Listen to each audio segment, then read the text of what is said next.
Hey there, welcome to Mr.Cozy Bedtime True Crime Stories. Tonight, we're diving into 2 hours of gripping true crime cases. Real stories of mystery, betrayal, and cold-blooded crimes, all set against the soothing backdrop of rain. It's the perfect blend of calm and unsettling. If these cases draw you in, tap that like button, share with your fellow true crime lovers, and subscribe to join our curious community. I'm always wondering, where are you tuning in from, and what time is it for you right now? Drop it in the comments below. Now settle in, and let's dig into the darkness. Story 1. There is a particular kind of ordinary that only becomes extraordinary once it is gone. The kind made of early mornings and coffee cups, of small kindnesses offered without ceremony, of a voice that holds a room together without ever demanding to. Christina Asse was that kind of ordinary. And on a Tuesday morning in March 2024, she walked out of her apartment in Vancouver, Washington, climbed into her gray Toyota RAV4, and vanished from the world as completely as if the earth had simply opened and taken her. She has not been found. Not yet. Perhaps not ever. This is her story. As much of it as the evidence, the phone records, the testimony of the people who loved her, and the silence of those who may know the truth will allow us to tell. To understand what it means that Christina Asse is missing, you must first understand who Christina Asse was. She was born in Argentina on the 26th of April, 1962, and for the first decades of her life, she built an existence there, working as a biochemist, carving out a career with the kind of methodical intelligence that would define everything she did. But Argentina, for all its beauty, could not offer her what she wanted most: comfort, stability, the room to grow. And so, in the mid-2000s, Christina made the enormous decision to leave. She arrived in the United States, speaking not a single word of English. That detail alone should stop you in your tracks. Imagine arriving in a country whose language is entirely foreign to you. Not a word of it, not a phrase, and deciding quietly and without fanfare that you would simply learn. That is what Christina did. She taught herself English from scratch. She found work as a cook in a nursing facility because that was what was available, and she did it with the same dedication she brought to everything else. When she was offered a position in medical records, she took it, and then, while working full-time, she went back to school. She earned her registered nurse degree, then her Bachelor of Science in Nursing, then a Doctor of Medical Science.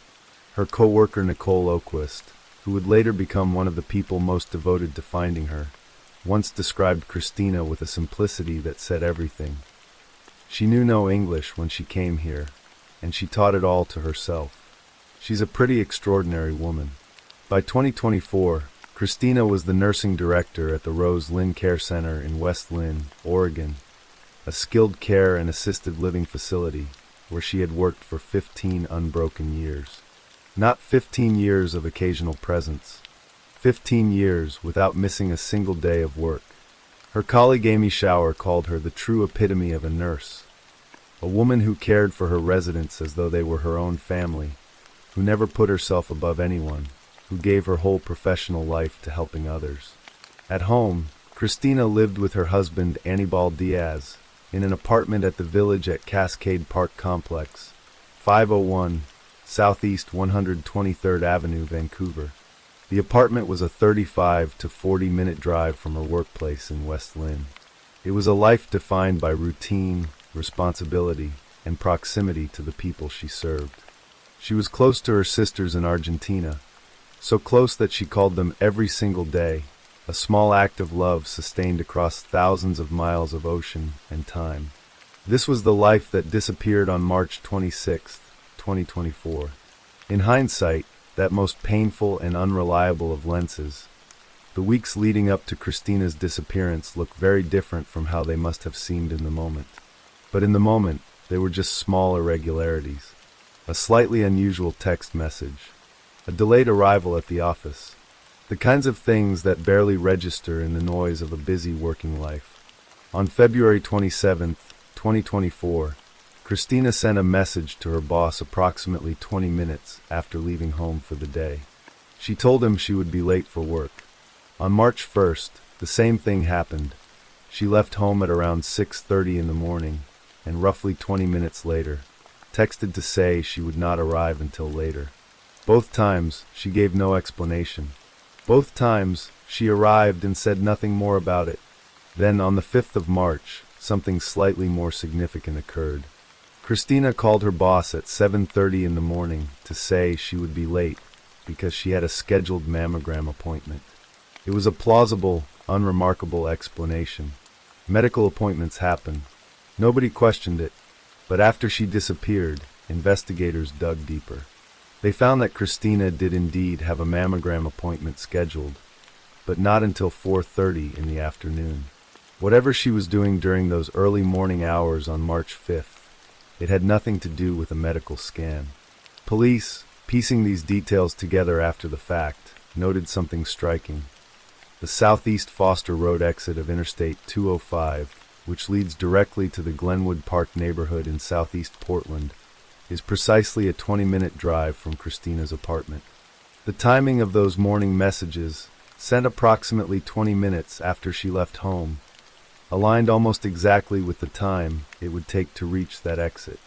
Investigators concluded that it was likely Christina had visited the area near Glenwood Park before the day she vanished, that these early morning trips had been made in secret, hidden from both her husband and her employer.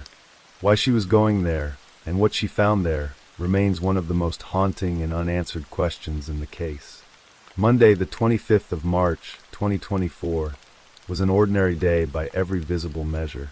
Christina arrived at the Rose Lynn Care Center in her usual way, what Nicole described as her happy, chipper self. She walked into her office, poured herself a cup of coffee, and sat down to the work she loved. At lunchtime, she ate with her co-workers as she always did. She was, by all accounts, herself. But there was something that stood out only in memory. Christina was enthusiastic, almost insistently so, about a training day that had been scheduled for the following morning. She kept reminding Amy and Nicole about it, telling them they needed to be there. "Don't forget, the training's tomorrow. You need to be there, Amy. I want you to be there." It was the kind of remark a person makes when they are genuinely excited about the next day, not the remark of someone planning to disappear. And yet, the next morning, Christina Asse did not come to the training. She did not come to work at all. She was never seen again. It was still dark at 6:30 in the morning when Christina left her apartment for the last time. Her husband Annibal was there. She departed, presumably headed to work, and he saw her go. There was nothing unusual about the goodbye, no sign that it was different from any other. At 6:34 a.m., her cell phone registered its first location ping, confirming that she had left the apartment complex and was on the move. But the direction she was traveling was not northwest toward West Lynn, where the Rose Lynn Care Center was waiting for her. She was heading south, down Interstate 205, the great arterial highway that cuts through the heart of the Portland metropolitan area. At 6:47 a.m., her phone showed her taking the southeast Foster Road exit. From there, her data shows she drove through a few blocks of residential neighborhood before entering the area north of Glenwood Park. And then she stayed there. For 3 hours, Christina's phone showed her moving, not static, not parked somewhere, but moving, between the park itself and one or more homes in the immediate residential area. At 7 a.m., during those 3 hours, she did something that would later seem unbearably telling. She sent a text message to a co-worker saying she would be late for work. But she didn't send it to the 3 co-workers she usually messaged. She sent it only to Amy's mother, the one person at the facility least likely to find it suspicious. As Amy later said, it struck them as weird from the start. Christina knew they would worry if she wasn't there. Sending the message to just one person, rather than the usual group, felt off. By 8:30 a.m., the time she had said she would arrive, Christina did not appear. Her colleagues began calling and texting. No answer. By the time they contacted her boss and asked him to reach her emergency contact, the dread that had been gathering all morning crystallized into something sharper. When Annibal picked up the phone, he told them he had no idea why his wife would have been starting work an hour late. He knew nothing about it. At that very moment, we knew we were right, Amy said. Something was very wrong. At 10 a.m., Christina's phone moved one final time. It traveled to the intersection of Southeast Flavel Street and Southeast 92nd Avenue, a neighborhood of bleak reputation, located beside the Interstate 205 corridor, near a large and sprawling encampment, in an area that investigators and locals both recognized as one of the more troubled zones in East Portland. Her phone pinged that intersection for 5 minutes, and then it went dark. It has never been turned on again. The following morning, Wednesday, March 27th, Christina's dark gray 2013 Toyota RAV4 was found abandoned. It was parked on a road approximately 1 mile from her apartment complex, a distance close enough to feel deliberate and far enough to feel strange. Her lunch bag was inside, still packed, as if she had prepared for an ordinary working day. The rearview mirror was askew, tilted at an angle inconsistent with normal use. And then there was the detail that would send a chill through everyone who heard it.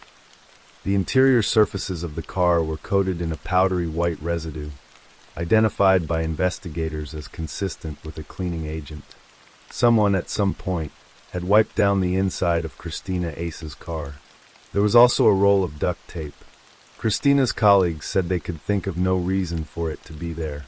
It did not belong to the life they knew her to be living. The car's discovery raised more questions than it answered. Had Christina returned to the area near her home? Had someone else driven the car back? The phone data had placed her in Southeast Portland, miles away, when her phone shut off. How had her vehicle ended up a mile from her apartment? No explanation has ever been publicly offered. There has been no activity on Christina's bank accounts or credit cards since the morning she disappeared. Not a single transaction. Not a single withdrawal. The investigation that followed Christina's disappearance was extensive and multi-jurisdictional. The Vancouver Police Department in Washington and law enforcement agencies in Oregon worked together, united by the geography of a case that stretched across a state line. And then, as the weeks turned to months, the FBI's Seattle field office became involved. Christina's face appeared on the FBI's wanted page under missing persons. A photograph of a woman with brown-gray hair and warm eyes, standing 5 feet 8 inches tall, listed simply as missing. Investigators issued a plea to residents living within a quarter-mile of 3 specific locations: Christina's apartment, the Glenwood Park neighborhood in Southeast Portland, and the intersection of Southeast Flavel Street and 92nd Avenue, asking anyone with home security camera footage from the period of March 25th through 27th to come forward. They were looking for any glimpse, any frame, any shadow of the woman who had vanished in that corridor of road and park and encampment. Her co-workers, Amy and Nicole, refused to accept the silence. They organized search efforts. They distributed flyers, hundreds, then thousands, across Portland and Vancouver. Nicole spoke with the kind of fierce love that friends carry when the system's pace is not enough. "We're never going to give up. We're going to always find a way to look for her. She deserves answers. And justice, if it's needed." Amy inquired about renting a billboard to put Christina's face before the thousands of commuters who drove the Portland highways every day. When she was told it would cost $13,000 per sign, a number far beyond what the search effort could afford, Lamar Advertising stepped in. They donated 7 billboards across the metro area, 7 windows of Christina's face staring out over the traffic, asking anyone who passed to look and remember. In April 2024, the Vancouver Police Department issued a statement that laid bare what investigators genuinely believed. There was probable cause to believe that Christina's disappearance is related to a serious crime or imminently dangerous medical emergency. It was the clearest language they would use. It was not enough to name a suspect or make an arrest, but it was the official acknowledgement of what the evidence was already suggesting, that Christina Asse had not simply walked away. Among the questions that surround this case, one stands apart, neither accusatory nor fully answerable with the information that has been made public. In the weeks following Christina's disappearance, her husband Anibal Diaz cooperated with investigators. He told police he knew nothing of Christina's secret morning trips to southeast Portland. He confirmed there had been no activity on their joint bank account since she vanished. He was, by police accounts, fully cooperative. And then, weeks after his wife disappeared, with no body found, no crime charged, no case closed, Aníbal packed his belongings and moved back to Argentina. Amy and Nicole, Christina's colleagues, have spoken of it with careful, measured sadness. They say Aníbal is devastated. They say he calls in regularly, and they speak with him roughly once a month. His explanation, relayed through them, was simple. He said that it was just too much for him here, and he couldn't stay here or in that apartment without Christina. Vancouver police have not publicly stated whether Aníbal is considered a person of interest. No one has been named. No arrest has been made.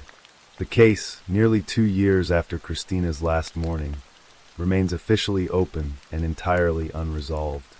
By February 2026, 694 days after Christina Asse left her apartment on Southeast 123rd Avenue, she had still not been found. Not a trace of her physical presence. Not a message, not a sighting, not a fragment of evidence that has led investigators to a door they can open. The phone, dark since 10:05 on the morning of March 26, 2024, has never been recovered. The cleaning agent on the interior of her car has never been explained publicly. The hours Christina spent moving through the Glenwood Park neighborhood have never been fully accounted for. What lingers most is the portrait of a woman who had, in the weeks before her disappearance, been living a version of her life that nobody around her fully saw. The early morning drives, the false explanations, the texts sent to cover a trail that had not yet been discovered. There are many possible interpretations of this behavior, some mundane, some terrifying, and investigators have pursued them all without publicly arriving at a conclusion. Whoever Christina was visiting in those streets near Glenwood Park, they have not come forward. Whatever happened at the intersection of S.E. Flavel and 92nd Avenue in the final minutes before her phone went dark, it remains locked inside the silence of that neighborhood. Nicole's plea, somebody knows something, still hangs in the air over southeast Portland unanswered. Amy Shower said something after Christina disappeared that is perhaps the most honest and heartbroken summation of what her absence has meant to the people who work beside her every day. She kept us all in line. When everyone was stressed out, she would tell us not to worry. We don't have the glue anymore. The building is still running. It just isn't the same. The glue. That is what Christina was. The woman who arrived in a country whose language she did not speak, and quietly, steadily made herself indispensable. Not through force or ambition, but through the simple and unstoppable desire to help.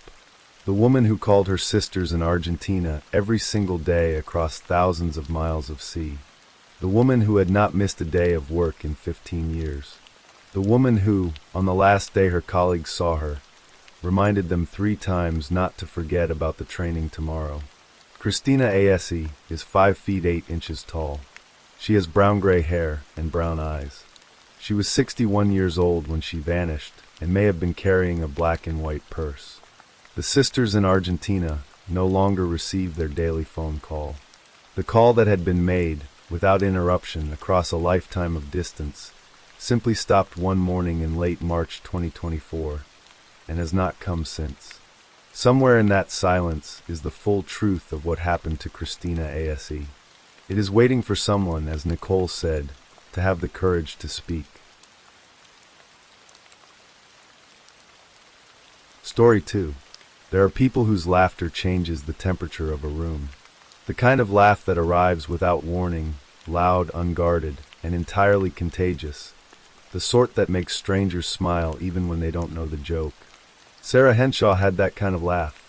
Those who loved her would later describe it as infectious, a word that barely does justice to the woman it was meant to capture. She was 31 years old, a mother of 2 children, a daughter, a sister, a friend, a person who, by every account, put others before herself even when her own life was unraveling. She lived in the quiet East Midlands town of Ilkeston, Derbyshire, on a street called Norman Street, in a house that was supposed to be her sanctuary. And it was there, on the night of June 20th, 2023, that her life came to a violent and devastating end. What happened to Sarah Henshaw is not merely a story about crime. It is a story about love that curdled into control, about a woman who tried to free herself from a man who refused to let her go, and about the terrifying space between the moment someone disappears and the moment the truth is finally found. Sarah and Darren Hall first crossed paths in 2011. Hall was a carpet fitter from Ilkeston, a working man with an ordinary life, and an extraordinary talent for manipulation that those closest to Sarah would only fully understand in hindsight. In the early years, the relationship between Sarah and Darren seemed like many others. Two people from the same town, finding their way through life together. But beneath the surface, something darker was taking shape. Their relationship was turbulent, a word that appears again and again in accounts of their years together, though the reality it describes is far more painful than any single adjective can convey. Hall was physically abusive to Sarah during their time as a couple. He bruised her. He controlled her. And yet, as is the tragic reality in so many relationships shadowed by coercive control, leaving was not as simple as walking out the door. By 2017, Sarah had managed to end things with Hall. For a while, she moved forward with her life, raising her two children, finding her footing, being the bubbly, mischievous woman her sister Kelsey had always known her to be. Then in 2022, grief knocked Sarah off her footing. Her beloved grandfather died, and the loss hit her hard. It was in that window of vulnerability that Darren Hall came back. Sarah's mother, Lorraine Henshaw, described it with a quiet anguish that only a mother who has watched her daughter suffer could summon. Sarah finished with him once, but he wormed his way back into her life when she was vulnerable and grieving for her granddad. I begged her to leave him, but it was hard for her. He wouldn't leave her alone. That single sentence, "he wouldn't leave her alone," would prove to be not just a description of the past, but a grim prophecy of what was to come. By June 2023, Sarah had made her decision. She had ended the relationship with Darren Hall. She had asked him to return the key to her home on Norman Street. He refused. It was a small act of defiance on his part, and yet it revealed everything about who he was. A man who believed that what he considered his could never truly be taken from him. On the evening of June 20th, 2023, Sarah was at home. The summer evening stretched long and light over Derbyshire, the kind of June night that feels almost generous. But what unfolded inside that house on Norman Street was anything but. Hall let himself in using the old key, the one Sarah had already asked him to surrender. He entered without invitation, without permission, into the home of a woman who had made her wishes clear. An argument broke out. It was not the first argument they had ever had, nor even the worst, or so it must have seemed in the moment. Sarah demanded, again, that he leave. He did not. The tension inside the house rose like a tide. And then, at some point during that terrible evening, neighbors reported hearing a loud bang from inside the property on Norman Street. That bang was the last echo of Sarah Henshaw's life. Sarah Henshaw died that night. She was 31 years old. Her children were waiting for her. Her mother was a phone call away. Her sister, who would later speak of her with such tenderness and grief, was somewhere in the same world, a world that had, without warning, become a world without Sarah. In the hours that followed, Darren Hall did not call for help. He did not dial emergency services. He did not sit with the weight of what had happened and confess. Instead, he acted with a coldness that speaks to a particular kind of calculated cruelty. In the early hours of June 21st, Hall loaded Sarah's body into his van and drove north on the M1 motorway. He traveled approximately 20 miles from Ilkeston, heading toward Chesterfield, before pulling into a remote lay-by on the westbound A617. His phone's data would later show him stopping there for precisely 9 minutes. 9 minutes in which investigators believe he carried Sarah's body into the woodland that lined the road and left her there, 5 meters from the tarmac, in the dark. His phone's torch flickered on and off during those 9 minutes, a small and damning detail that would prove his undoing. This was a well-chosen, well-thought-out spot, hoping that she would not be found. Hall returned from that lay-by, and began the work of erasing Sarah from existence. He returned to her home and removed her dressing gown and her slippers, the most ordinary domestic of objects, and disposed of them in a local skip and at a recycling center. To the police and the court, these were not incidental acts. They were calculated efforts to destroy physical evidence, to cover the tracks of what had happened in that bedroom. And then Hall did something that illustrated, perhaps more than anything else, just how cold his thinking had become. He picked up Sarah's phone and began sending text messages to her friends, messages written in her voice, crafted to give the impression that she was alive and well, that she had simply decided to disappear for a while. He was not panicking. He was not consumed by grief or guilt. He was performing a lie methodically, message by message, buying himself time. When people around him began asking where Sarah was, Hall had his answer ready. He told friends she had walked out of the house that evening after their argument, heading to visit a friend. He said he had no idea where she had gone. He did not report her missing. He waited, and the world waited with him, not yet understanding what had already been done. 3 days passed. 3 days of silence, of unanswered calls, of mounting dread among the people who loved Sarah Henshaw. By June 23rd, her absence had grown too loud to ignore. Derbyshire Constabulary launched a full murder investigation. Officers forced entry into the house on Norman Street and arrested Darren Hall. Sitting before investigators, Hall performed his innocence with considerable effort. He claimed to have no idea where Sarah was. He said he hoped she was still alive. But the story he was telling had holes in it that investigators were already beginning to find. Phone data does not lie. CCTV cameras do not forget. The records of Hall's movements on the night of June 20th and the early hours of June 21st were being meticulously pieced together, and what they showed was a story entirely different from the one Hall was telling. The data placed him on the M1 heading north. It placed him at the lay-by on the A617. It showed him there for 9 minutes, and then driving back toward Ilkeston in the dark. Derbyshire Constabulary's murder investigation team directed a search unit to the lay-by on the A617. On June 25th, 5 days after Sarah had last been seen alive, investigators moved through the woodland beside that stretch of road. And there, just 5 meters from the tarmac, they found her. Sarah Henshaw's body had decomposed significantly in the summer heat. She had been discarded, as her grieving mother Lorraine would later say, like a piece of rubbish. She had been a daughter, a mother, a sister, a friend, and she had been left in woodland beside a motorway, alone, with no one to hold her hand. Darren Hall stood trial at Derby Crown Court in December 2023. The proceedings lasted 2 weeks. 2 weeks in which the jury heard the full shape of what had happened to Sarah Henshaw. The history of violence, the argument on the evening of June 20th, the phone data, the 9 minutes at the lay-by, the disposed possessions, the fabricated text messages, the false story told to friends. Hall had one defense, and he clung to it. He told the court that Sarah had died by accident, that during their argument, she had stumbled and fallen down the stairs. He said he had panicked. He said that when he moved her body to the lay-by, there was no real, reasonable reason for doing so. He admitted dumping her body. He admitted sending the text messages. He admitted disposing of her belongings. But he denied murder, insisting again and again that what had happened was a terrible accident, and that he had simply made a series of increasingly desperate decisions in its aftermath.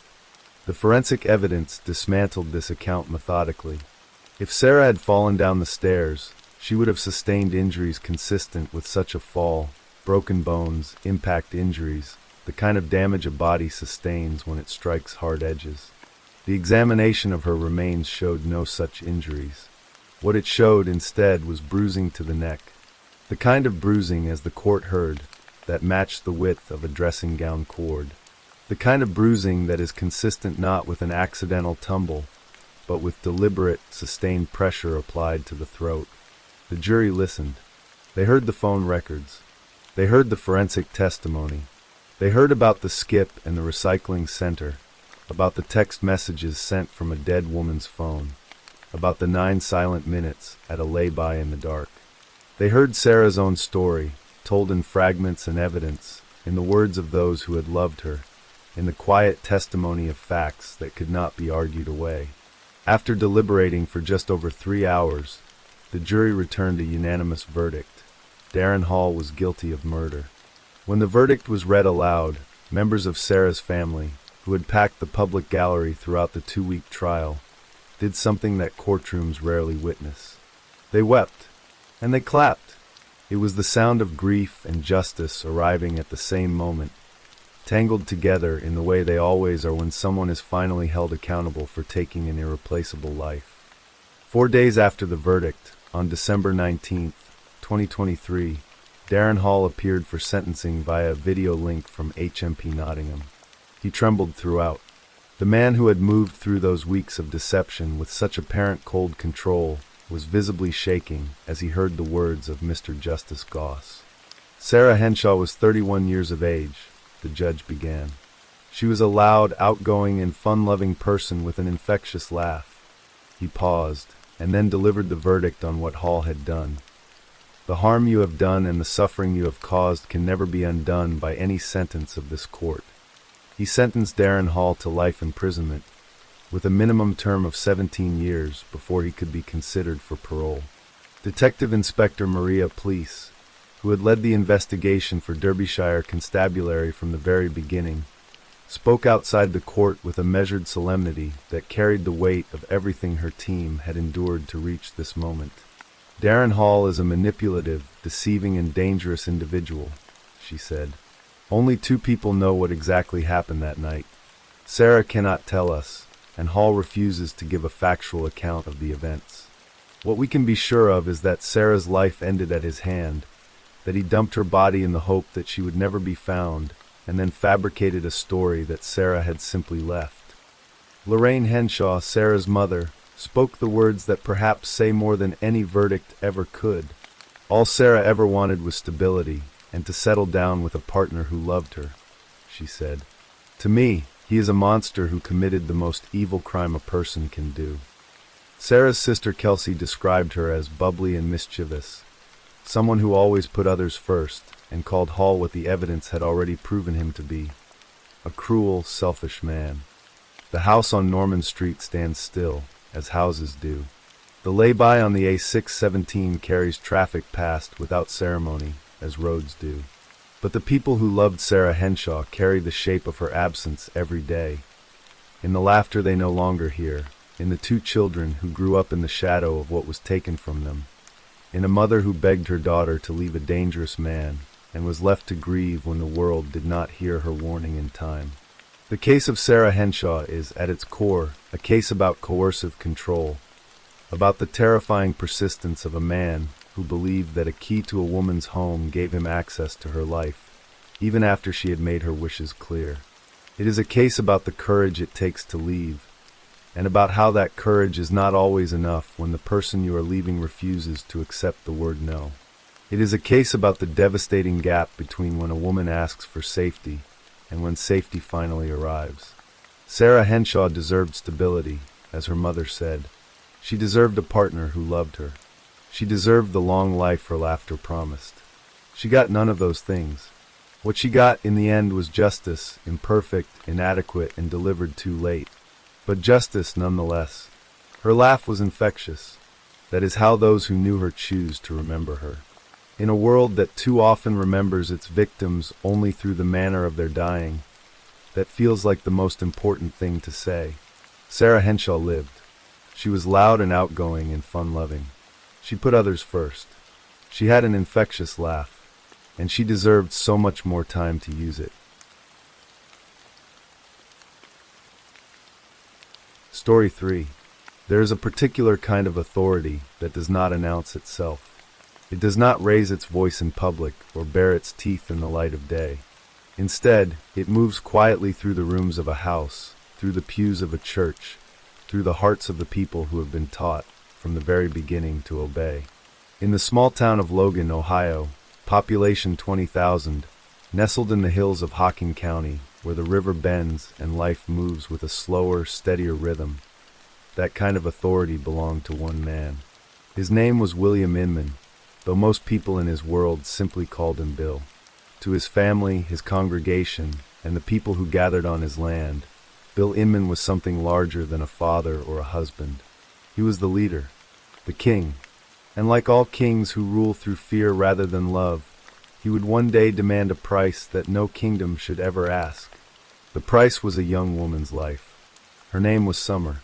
The story of the Inman family begins, as so many stories of devout households do, in a church. It was 1983 when Bill Inman, then 18 years old, met 16-year-old Sandra at a Sunday service. They were teenagers in the grip of a love story that, to their parents and their congregation, seemed entirely proper. A young man, serious and religious, courting a young woman in the sight of God. With the blessing of both families, they married quickly. They settled in Logan, Ohio, where Bill found work as a builder and carpenter, a man of practical skills and plain purpose. In his free time, Bill volunteered at the Evangelical Church of the Tabernacle of Faith, a community church near the small community of Nelsonville, just outside Logan. He was a musical man, comfortable with instruments, at ease before a gathered crowd. He possessed a magnetism that churches sometimes cultivate and rarely question. The quiet certainty of a man who believes he has been chosen for something larger than himself. In those early years, Bill was simply the helpful, devoted volunteer. But beneath the surface of that ordinary image, something more complicated was being assembled. Bill and Sandra had children. Their eldest son, William Inman II, Caldwell to distinguish him from his father, grew up in the world his parents had built. Church on Sundays, faith as the architecture of daily life, and his father at the center of it all. As a local sheriff's deputy would later put it with devastating simplicity, William Inman is their leader, like their king. They'll do what he says. They're blinded by loyalty, and he's blinded by rage. In 2001, 17-year-old Will Inman attended a church service and met a 15-year-old girl named Summer Cook. It was a meeting that mirrored his parents' courtship so precisely that it must have seemed, to everyone who observed it, like destiny repeating itself. Summer was bright and kind, with the kind of warmth that people noticed immediately.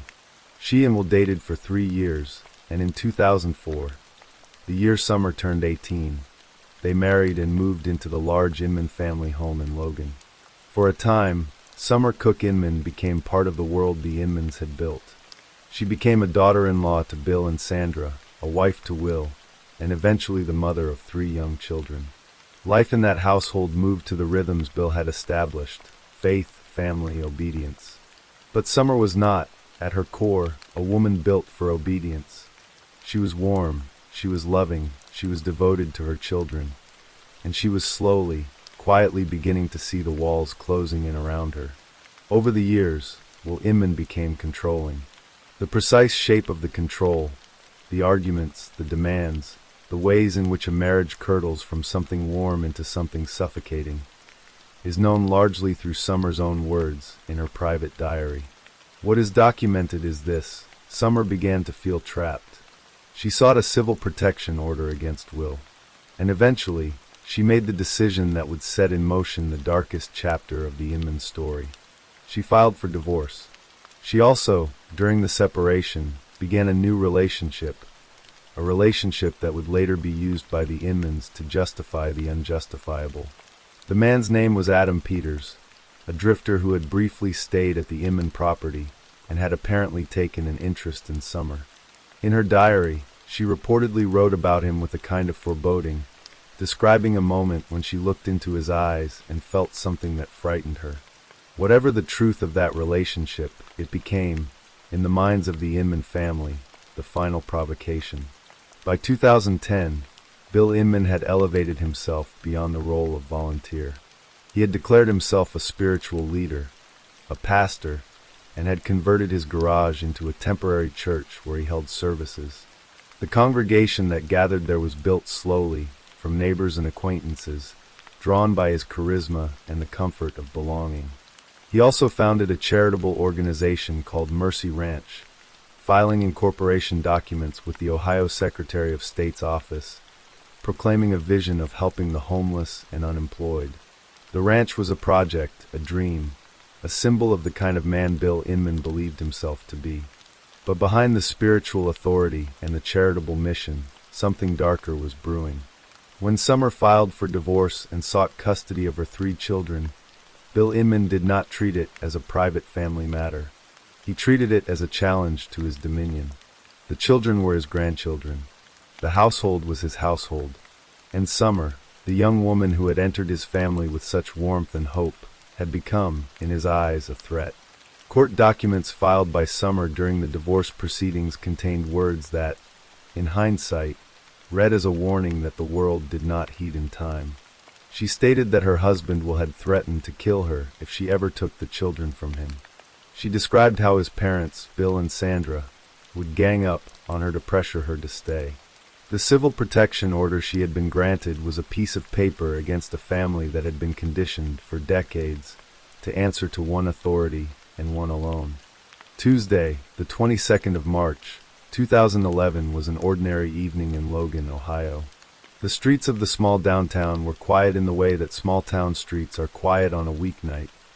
Not empty, but unhurried, the kind of evening where neighbors walk dogs and the air carries the particular softness of early spring. Summer Inman had finished her shift at work. She was 25 years old, a mother of 3 children who were waiting for her. She walked out into the evening, into the alley near her workplace, heading for her car. She never reached it. 2 women out jogging in the area saw what happened. They watched as Summer was approached by 2 men wearing ski masks. They saw her tasered, the violent, involuntary collapse of a young woman's body under the shock of the current. They watched as she was wrestled, bound, and forced into a waiting car. The car was driven by a blonde woman. The joggers did not walk to the police department. They ran. They ran a block and a half, breathless and shaking, and burst through the door of the Logan Police Department with their account of what they had just witnessed. A young woman had just been abducted. They had seen it happen. They had seen the ski masks, the taser, the car. The officer on duty told them that other officers were tied up at a traffic stop. Summer Inman was not found that night. What happened inside that car, after the door closed and the engine turned and Logan streets disappeared behind the windshield, is known because Sandra Inman eventually told investigators. Her confession, made on March 29, 2011, was unsealed before the public later, and in it, she described the events with a horrifying mixture of guilt, rationalization, and disbelief at the things she had been part of. Sandra was the driver. Bill and Will were in the back with Summer. Summer, bound and terrified, was strangled with a zip tie. The ligature around her neck was pulled tighter and tighter until the young woman, who had once stood at an altar with their son and promised her life to their family, the young woman who had given them 3 grandchildren, who had laughed at their dinner table and prayed in their pews, fell permanently still. The intention had been to frighten Summer, to scare her into giving up the divorce, into surrendering custody of the children, into retreating back into the order that Bill had decreed. But Summer was dead, and a mother who drives the car in which her daughter-in-law is strangled, who hears the sounds from the back seat and does not stop, who continues to drive while the ligature is applied. That mother is not merely a bystander to tragedy. She is part of it. Bill Inman had spent years of his life building the Faith Tabernacle Church near Nelsonville with his own carpenter's hands. He had hammered its walls, raised its roof, filled its rooms with his music and his convictions. And behind that church, buried in the rural Ohio earth, was an underground septic tank, a place no one would think to look, a place that those who built it knew intimately well. It was there that Summer Inman's body was placed, bound, strangled, and hidden in the earth beneath the church her father-in-law had helped build. The symbolism, intentional or not, was devastating. The place that had been built for salvation became, in that night, a grave. Summer's 3 young children waited for their mother to come home. She did not come. The hours stretched into a day, and then into several days, and Summer's family and friends began to feel the particular cold dread that descends when someone disappears without explanation. Investigators were called. Questions were asked, and the Inmans gave their answer. They claimed that on the night Summer vanished, they had driven to Cleveland to look at a new house. Their car had broken down on the side of the road. They had spent the entire night trying to fix it. They knew nothing about where Summer was. It was the story of three people who had, in the hours after a murder, coordinated their account with the precision of those who understand that they must not contradict each other. But stories built on falsehoods carry their own weight, and the weight, in this case, would eventually become unbearable. Sandra Inman broke first. 7 days after Summer disappeared, under the pressure of an investigation that was closing around the family, Sandra led police to the septic tank behind the Faith Tabernacle Church. There, in the dark of the underground tank, investigators found Summer Cook Inman. She was 25 years old. She had 3 children. She had filed for divorce and asked for custody. She had tried to build a life outside the walls that had been closing around her. The moment Sandra pointed to that place and the truth of what was inside it became known to law enforcement, the architecture of the Inman family's story collapsed. Bill, Sandra, and Will were all charged. The investigation that followed was meticulous, gathering phone records, interviewing witnesses, assembling the full picture of what had been planned and what had been done. The letter that Summer's family read before the court during Sandra's sentencing was perhaps the most shattering document to emerge from the entire case. Written by Summer's parents, read aloud into the formal silence of a courtroom, it addressed Sandra directly, and in doing so, it spoke for Summer in the only way possible now, through the voices of those left behind. The legal proceedings against the Inman family unfolded over 2 years, each trial adding another layer to the full shape of what had been done. Will Inman, Summer's estranged husband, was tried first. The jury in his case heard about the divorce, about the custody battle, about the threats Summer had documented in her divorce filings, that he had threatened to kill her if she took the children. They heard forensic evidence and the testimony of investigators.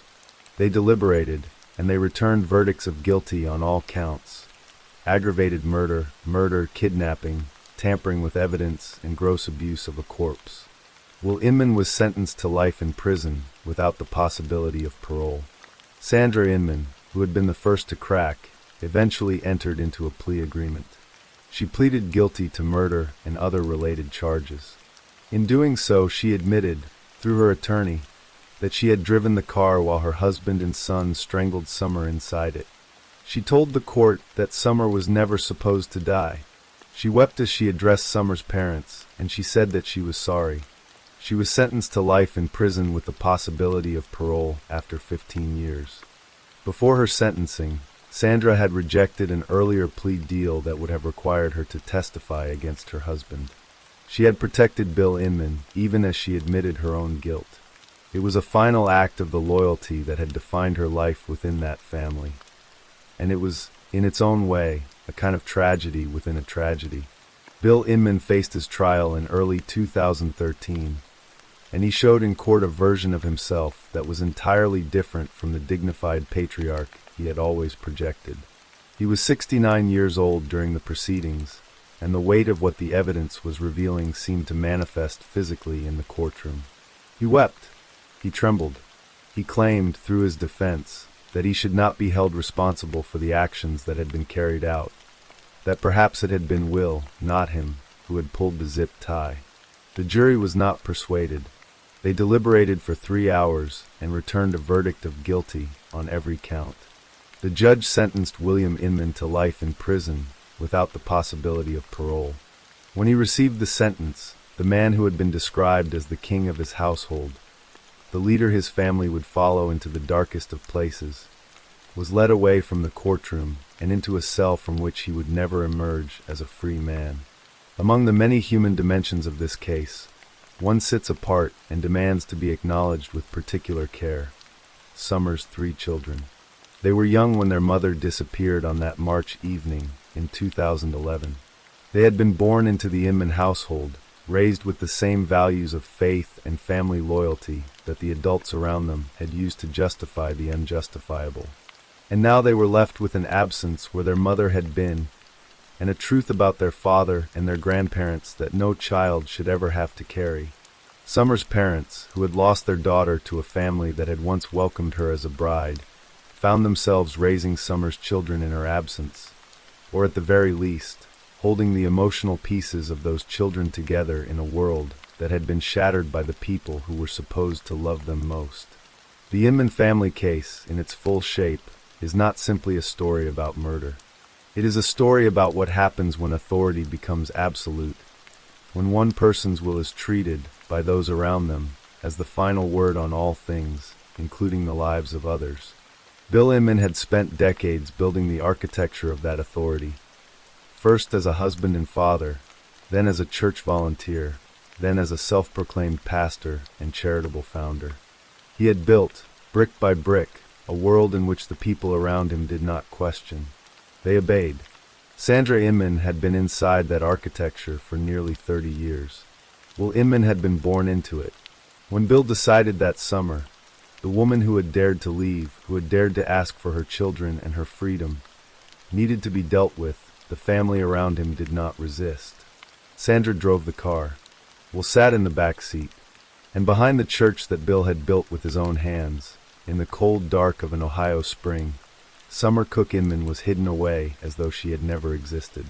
The appeals court, when it later upheld Bill Inman's conviction, noted that there was ample evidence that he had been complicit in the killing with prior calculation and design.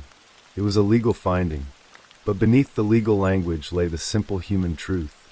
A man had decided that a young woman's life was worth less than his family's compliance, and he had found people willing to act on that decision. Summer Cook Inman was 25 years old when she died.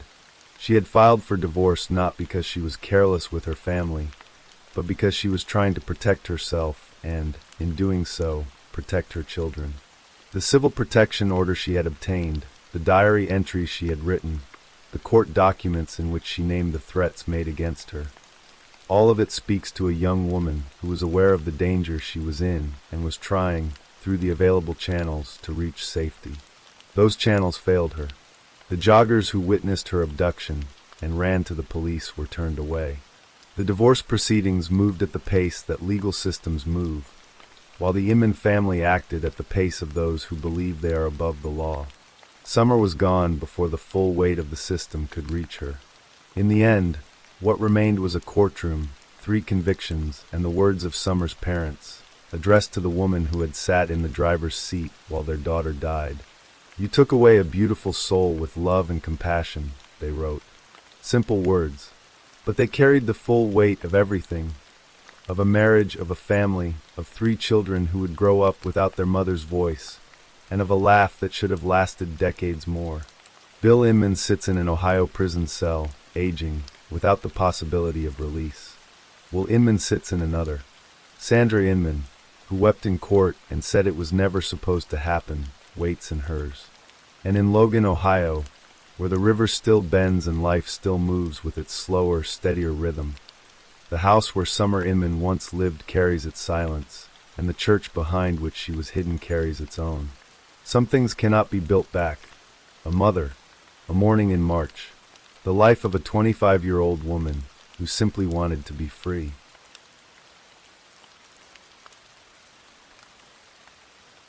Story 4.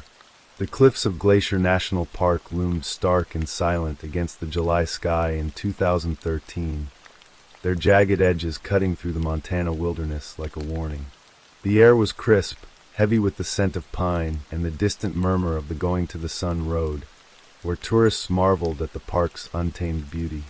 On July 7th, just 8 days after his wedding, Cody Lee Johnson stood on one of those cliffs, a 25-year-old with a boyish grin and a heart full of hope, unaware that his life was about to end.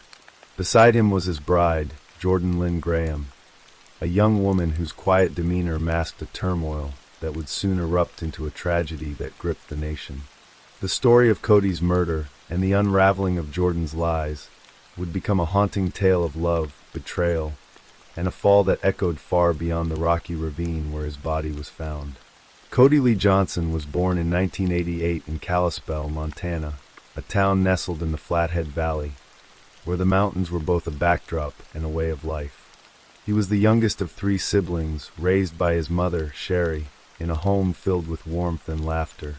Cody was a charmer, his friends said, with a quick wit and a kindness that drew people to him. He loved cars, tinkering with engines until his hands were black with grease, and he had a passion for the outdoors, often hiking the trails of Glacier National Park with a spring in his step. His smile was infectious, his hugs legendary, the kind that made you feel seen and valued. By 2013, Cozy was working as a car salesman, his charisma making him a natural at the job, and he was dreaming of a future filled with adventure and family. When he met Jordan Graham, a shy 22-year-old with a love for animals and a reserved nature, he saw a partner to share that future with. Jordan was different from Cozy, her personality quieter, more introspective. Raised in a religious family, she had grown up with strict Christian values, the kind that emphasized marriage as a sacred bond. She worked as a nanny, her gentle demeanor endearing her to the children she cared for, but friends described her as distant, someone who kept her emotions tightly guarded. To Cozy, though, she was a puzzle worth solving. Their relationship moved quickly, fueled by Cozy's enthusiasm and Jordan's quiet acquiescence. By June 2013, just a year after they started dating, Cozy proposed and Jordan accepted. Their wedding, on June 29th, was a modest affair at a Kalispell community center, surrounded by family and friends. Cozy beamed as he stood at the altar, his groomsman Cameron Fredrickson later recalling how he had tried to warn Cozy about Jordan's aloofness. "It didn't feel right," Cameron told investigators, his voice heavy with regret. "She didn't seem happy, not like Cozy was." The honeymoon phase was brief, a fleeting moment of joy overshadowed by tension. Jordan later confided to a friend via text that she was having second thoughts, the weight of marriage pressing down on her like the Montana sky before a storm. She felt trapped, she said, unsure if she was ready for the life she had promised Cozy. On July 7th, 8 days after their vows, Jordan suggested a hike in Glacier National Park, a place Cozy loved. She told a friend it was a surprise for him, a chance to reconnect and talk through their rocky start. Cozy, ever eager to please, agreed, and the couple set out for the Loop Trail, a scenic path that wound through the park's rugged terrain. The trail was steep, flanked by cliffs that dropped hundreds of feet to the rocks below, a place where beauty and danger were intertwined. What happened next would become the heart of a mystery that unfolded over months, a story pieced together through Jordan's shifting accounts and the relentless pursuit of truth by those who loved Cozy. That evening, as the sun dipped below the horizon, casting the cliffs in shadow, an argument erupted between the newlyweds. Jordan later claimed it started as a discussion about their marriage, her doubts spilling out in sharp, heated words. Cozy, she said, grew angry, grabbing her arm in a moment of frustration. In her telling, she acted instinctively, pushing him away to free herself. But the push, she admitted, sent Cozy over the edge of a 300-foot cliff, his body tumbling through the air to the rocky ravine below. She stood frozen, she said, the reality of what she'd done sinking in like a stone. Instead of calling for help, Jordan fled, driving the hour back to Kalispell in silence, her mind racing. Cozy's body lay undiscovered, hidden in the rugged terrain, as the park's wildlife moved through the darkness around him. The next day, July 8th, Cozy didn't show up for work at Kalispell's green Nissan dealership, where he was known for his punctuality. His absence raised alarms among his co-workers, particularly Cameron Fredrickson, who had been uneasy about Cozy's marriage from the start. Cameron called Sherry, Cozy's mother, who immediately sensed something was wrong. She contacted Jordan, expecting answers, but Jordan's response was vague, almost rehearsed. "Cozy went out with friends last night," she told Sherry, her voice flat. "He said he was going to Washington to visit someone. I haven't heard from him since." Sherry's heart sank. Cozy wasn't the type to disappear without a word, especially not so soon after his wedding. She pressed Jordan for details, but the answers were evasive, each one deepening her unease. By July 9th, Sherry reported Cozy missing to the Flathead County Sheriff's Office, her voice trembling as she recounted his last known movements. The sheriff's office alerted Glacier National Park rangers, who began a search focused on the Loop Trail, based on a tip from Jordan that Cozy loved that area. On July 10th, Jordan took a bolder step, fabricating an email from a supposed friend of Cody's named Tony. The email, sent to herself and forwarded to the police, claimed Cody had been found dead and urged authorities to call off the search. The lie was clumsy, its wording stilted, and investigators quickly grew suspicious. When pressed, Jordan doubled down, telling rangers she had found Cody's body near the Loop Trail on July 11th, claiming she had gone looking for him because it was a place he wanted to see before he died. Her story unraveled further when rangers noted the improbability of her stumbling upon the body in such a remote area without assistance. On July 12th, a search team, aided by a helicopter, recovered Cody's body from the base of a cliff below the Loop Trail. The sight was devastating, his body broken, his life extinguished in a place he had loved. The autopsy confirmed death by blunt force trauma, consistent with a fall from a great height. The discovery shifted the investigation from a missing person case to a potential homicide, with Jordan as the prime suspect. Investigators confronted her with security camera footage from the park's entrance, showing her and Cody entering together on July 7th, directly contradicting her claim that he had gone off with friends. Faced with the evidence, Jordan's facade began to crack. On July 16th, she was questioned by FBI agents, who had taken over the case due to its occurrence on federal land. Under pressure, Jordan admitted she had been with Cody on the cliff, but insisted his death was an accident, a moment of panic during an argument. "I pushed him," she said, her voice barely audible. "I didn't mean for him to die." The FBI wasn't convinced.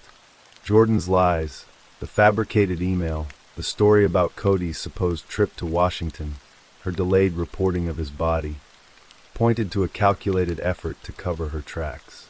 Prosecutors argued the act was premeditated, citing text messages Jordan sent to a friend days before the hike, expressing her unhappiness in the marriage.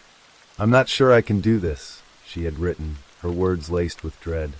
A friend of Cody's told investigators that Jordan had planned the hike as a surprise, canceling Cody's golf outing with friends to ensure he went with her.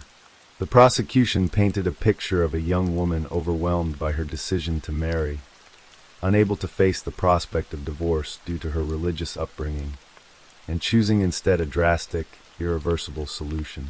Jordan was arrested on September 9, 2013, charged with first-degree murder, second-degree murder, and making false statements to authorities. The small community of Kalispell was stunned, the story dominating local news as residents grappled with the image of a young bride-turned-killer. Sherry Johnson, Cody's mother, was inconsolable, her grief a raw wound as she sat through early court hearings, clutching a photo of her son. "He was my baby," she told reporters outside the federal courthouse in Missoula, her voice breaking. "He deserved so much more than this." The case drew national attention, with outlets detailing the shocking betrayal, the newlywed whose marriage ended in a cliffside tragedy. Online forums buzzed with speculation, some painting Jordan as a cold-blooded killer, others as a young woman overwhelmed by a mistake she couldn't undo. The trial, which began in December 2013, was a battle of narratives. Federal prosecutors, led by Assistant U.S. Attorney Chris McLean, argued that Jordan had lured Cody to the cliff with the intent to kill him, her lies a clear sign of premeditation. They pointed to her text messages, her fabricated email, and her failure to seek help as evidence of guilt. "This was not an accident," McLean told the jury, his voice steady. "Jordan Graham planned this, executed it, and tried to cover it up." The defense, led by public defenders Michael Donahoe and Andrew Nelson, countered that Jordan was a frightened young woman who acted impulsively during a heated argument. "She didn't want Cody to die," Donahoe argued, his tone earnest. "She was scared, overwhelmed, and made a terrible mistake." Jordan took the stand, her voice trembling as she recounted the argument, insisting Cody had grabbed her first, that her push was a reflex, not a plan. "I loved him," she said, tears streaming down her face. "I never meant for this to happen." The courtroom was a study in contrasts, Jordan, small and pale, her eyes downcast, and the memory of Cody, vibrant and full of life, evoked through photos and testimony from his family and friends. Sherry's testimony was particularly wrenching, her words painting a picture of a son who had been her anchor, her joy. "He was so excited to be married," she said, her voice cracking. "He thought Jordan was his forever." The jury, a mix of men and women from Montana's diverse communities, listened intently, their faces unreadable as they weighed the evidence. The prosecution's case was bolstered by physical evidence. The security footage, the text messages, the lack of defensive wounds on Cody's body, suggesting he hadn't expected the push. The defense leaned heavily on Jordan's emotional state, arguing that her lies were the product of panic, not malice. On December 12, 2013, as the trial neared its end, Jordan made a surprising move. She entered a guilty plea to second-degree murder as part of a deal with prosecutors, who agreed to drop the first-degree murder charge and the false statements count. The plea came just before the jury was set to deliberate, a decision that stunned observers and left Sherry reeling. In the courtroom, U.S. District Judge Donald Malloy pressed Jordan to explain what happened. She stood, her voice barely above a whisper, and admitted to pushing Cody with reckless disregard for his life. "We were arguing, and it got out of hand," she said, her hands trembling. "I pushed him and he fell." Malloy accepted the plea, scheduling sentencing for March 2014, but the admission did little to ease the pain in the courtroom. Sherry broke down, her sobs echoing as she left the courthouse, clutching a friend for support. The sentencing hearing on March 27, 2014, was a moment of reckoning. Jordan, dressed in a simple gray sweater, stood before Judge Malloy, her face pale but composed. Prosecutors argued for a harsh sentence, citing the deliberate nature of her actions and the devastation left in her wake. "Cody Johnson's life was stolen," McLean said, his voice firm. "Jordan Graham not only took his life but tried to erase his memory with lies." The defense pleaded for leniency, emphasizing Jordan's lack of criminal history and her remorse. "She is not a monster," Donahoe said. "She is a young woman who made a terrible mistake." Malloy, a seasoned judge known for his fairness, listened carefully before delivering his verdict. He sentenced Jordan to 30 years in federal prison without parole, a punishment that reflected the gravity of her crime and the betrayal of a marriage just 8 days old. "You had choices," Malloy told her, his voice stern but measured. "You chose the path that led to this tragedy." Jordan's appeal, filed in October 2014, argued that prosecutors had engaged in misconduct by labeling her a sociopath and distorting facts, but the Ninth Circuit Court of Appeals upheld her conviction in 2015, finding no grounds for reversal. She was sent to a federal prison in California, her life now defined by the concrete walls and the weight of her actions. For Sherry and Cody's family, the sentence offered little solace. They mourned not just Cody's death, but the future he would never have, the children he might have raised, the dreams he might have chased.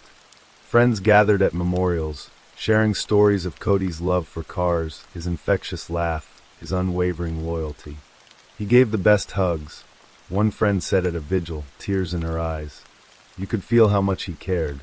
The case left a lasting mark on Kalispell, a town unaccustomed to such high-profile tragedy. The cliffs of Glacier National Park, once a symbol of natural wonder, became a somber reminder of a life cut short. As the years passed, the case faded from the headlines, but its impact lingered. Sherry Johnson became an advocate for victims' families, channeling her grief into a quiet strength.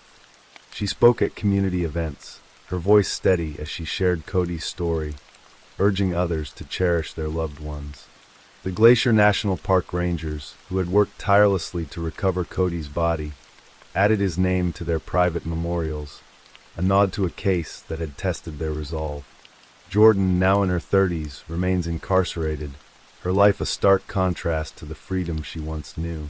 The cliffs where Cody died stand unchanged, their silence a testament to a moment that altered countless lives. The murder of Cody Lee Johnson was more than a crime. It was a fracture in the fabric of a family, a community, a marriage. It was a story of love that turned to doubt, of a moment of rage that became a lifetime of regret. For those who knew Cody, He remains a light that burned too briefly, a man whose laughter and kindness echoed long after he was gone. For Jordan, it is a shadow she will carry forever, a choice made in a fleeting second that defined her life. And for the rest of us, it is a reminder of the fragility of love, the weight of decisions, and the cliffs that lie waiting when we stray too close to the edge.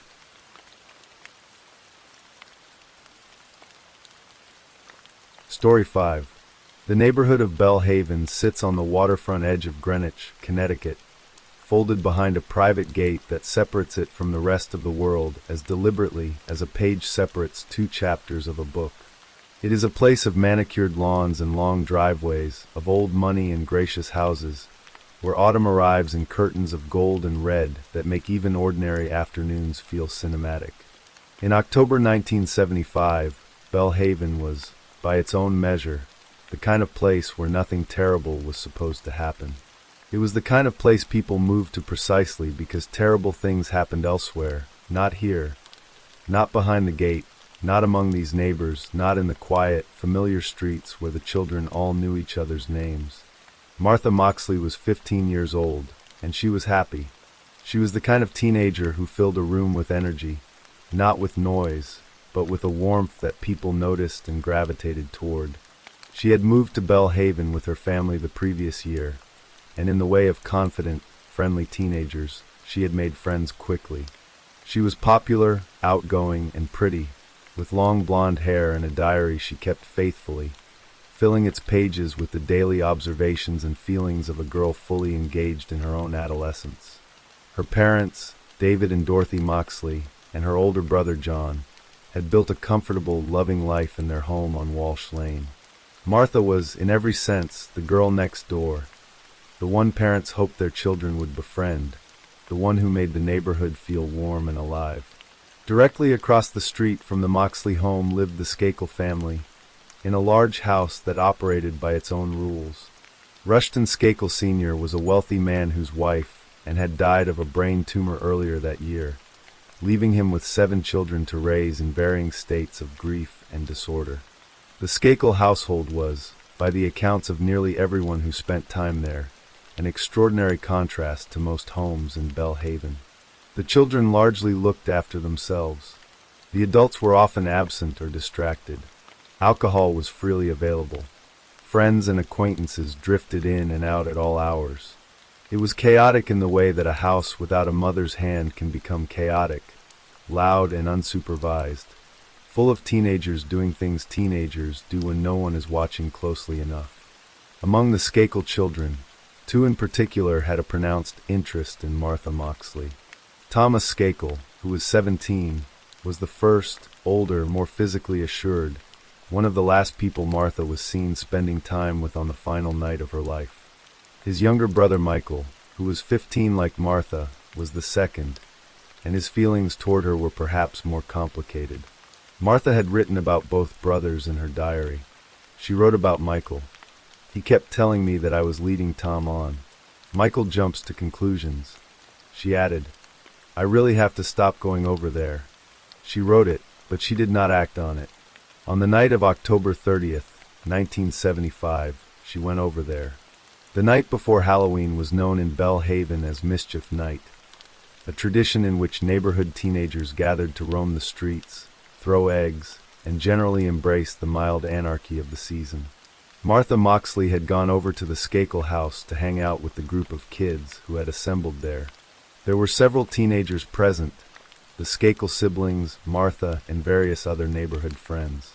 What happened in the hours that followed has been reconstructed through the memories of witnesses, Martha's diary, police reports, and decades of legal proceedings, but no account has ever been fully, irreversibly confirmed.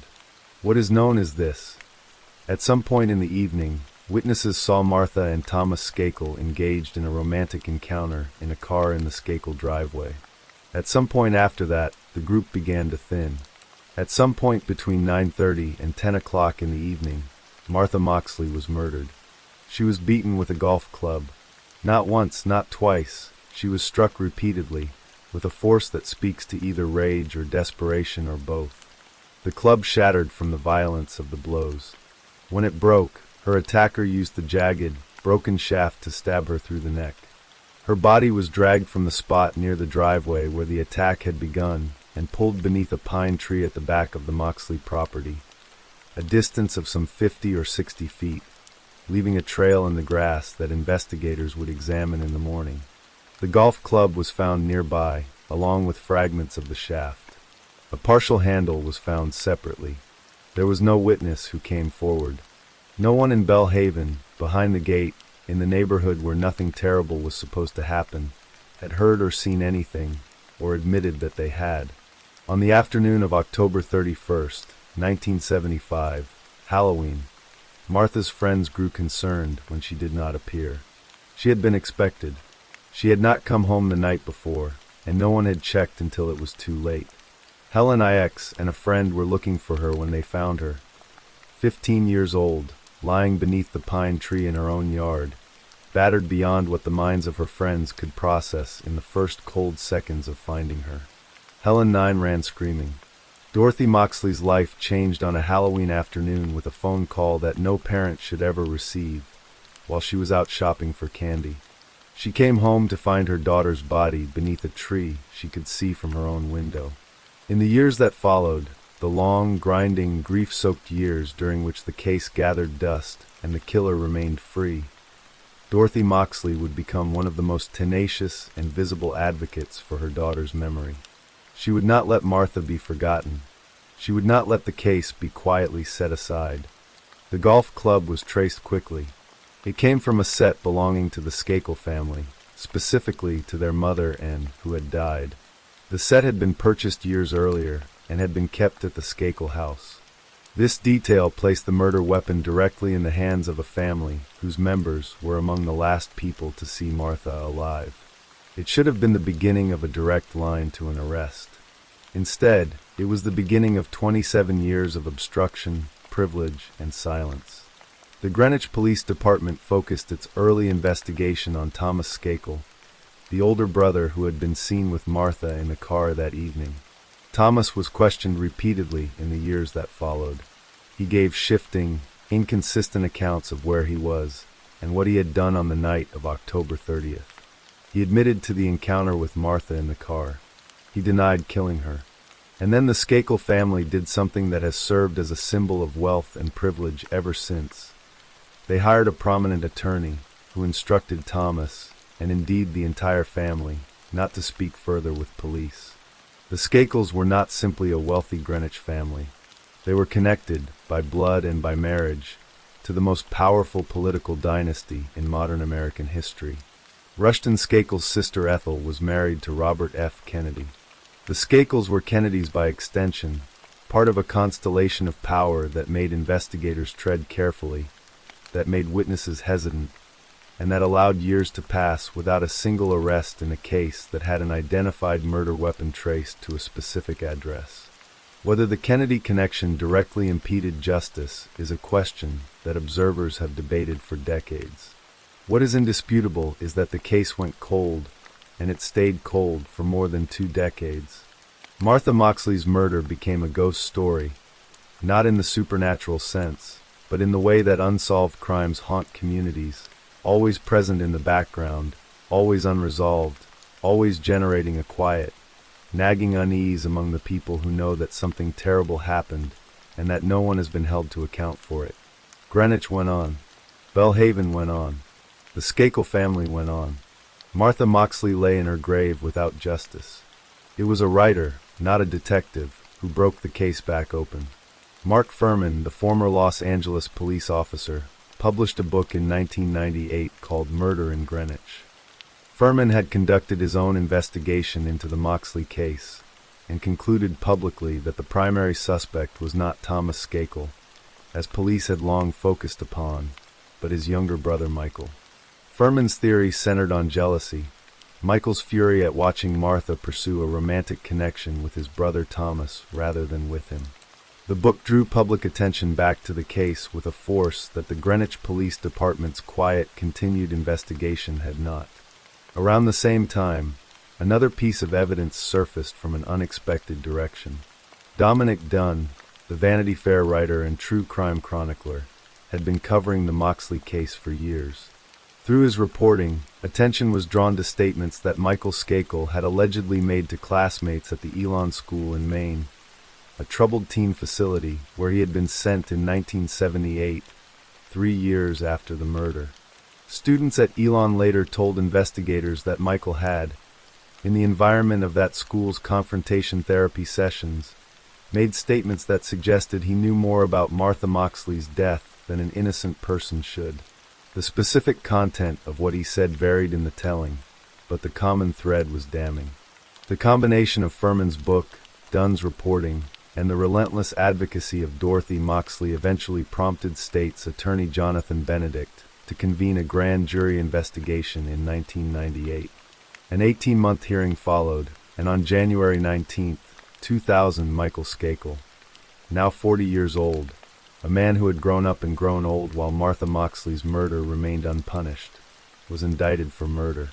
He surrendered to police and was released on bail. The question of what court would try him became the first major legal battle. Because Michael Skakel had been 15 at the time of the murder, his attorneys argued that he should be tried in juvenile court, where the consequences would be dramatically less severe than in adult court. The state of Connecticut argued that the severity of the crime and the passage of time made adult court appropriate. After extended legal proceedings, a judge ruled in 2002 that Michael Skakel would be tried as an adult. His trial began on May 7, 2002, in Norwalk, Connecticut, 27 years after Martha Moxley was found beneath a pine tree in her own yard. Michael Skakel was now 41 years old.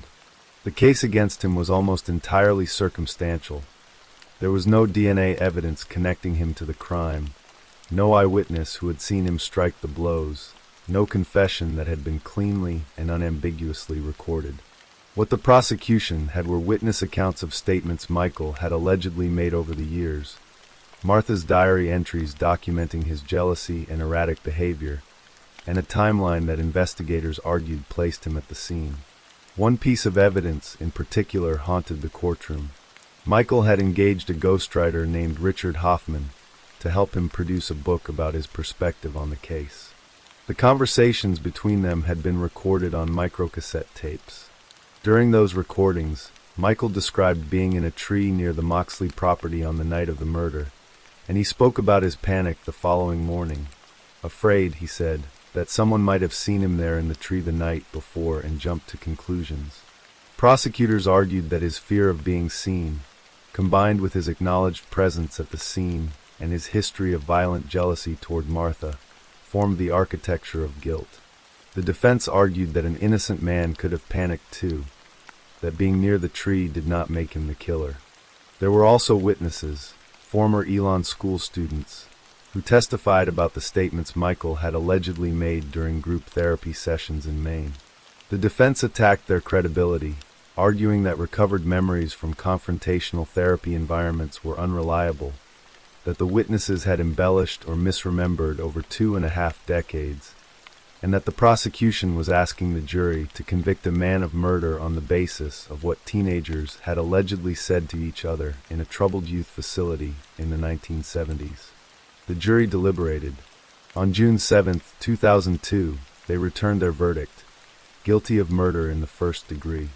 Michael Skakel was sentenced to 20 years to life in prison. Dorothy Moxley, who had spent 27 years fighting for this moment, sat in that courtroom and felt something she had not allowed herself to feel in more than a quarter century. Her daughter had not been forgotten. Someone had been held accountable. But the story did not end there. In American law, a verdict is not always the final word. Michael Skakel's legal team immediately began the work of appeal. Over the years that followed, he argued multiple grounds for overturning his conviction. Among them, that the statute of limitations had expired, that he should have been tried as a juvenile, and ultimately, in 2013, that his trial attorney Michael Sherman had provided ineffective legal counsel by failing to pursue an alibi witness whose name Skakel had provided. In October 2013, a Superior Court judge agreed and granted Skakel a new trial. He was released on bail. Dorothy Moxley, by then in her 80s, said she would fight to keep the conviction intact.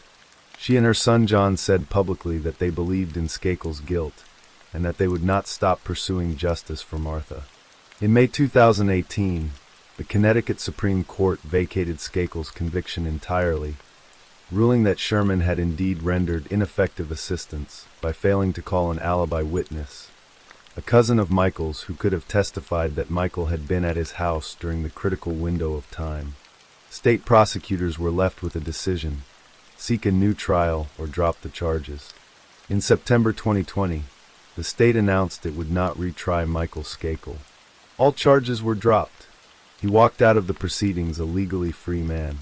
Michael Skakel has since spoken publicly, breaking his silence in early 2026 to discuss the case and alleged that crucial evidence had been withheld from his defense team, including a sketch of a potential suspect who did not resemble him, psychological reports on other potential suspects who had failed polygraph tests, and witness accounts placing 2 other men in the neighborhood on the night of the murder. A civil lawsuit filed by Skakel in 2024 alleges that the lead investigator Frank Garr and the Greenwich Police Department deliberately concealed this evidence during his trial. The lawsuit also contains a deeply uncomfortable piece of information about Skakel's own family. It references testimony from Rushton Skakel's friend Sissy Ix, who reportedly recalled a conversation in which Rush Skakel Sr. claimed that his son Michael had confided in him, suggesting that Michael might have been responsible for Martha's death.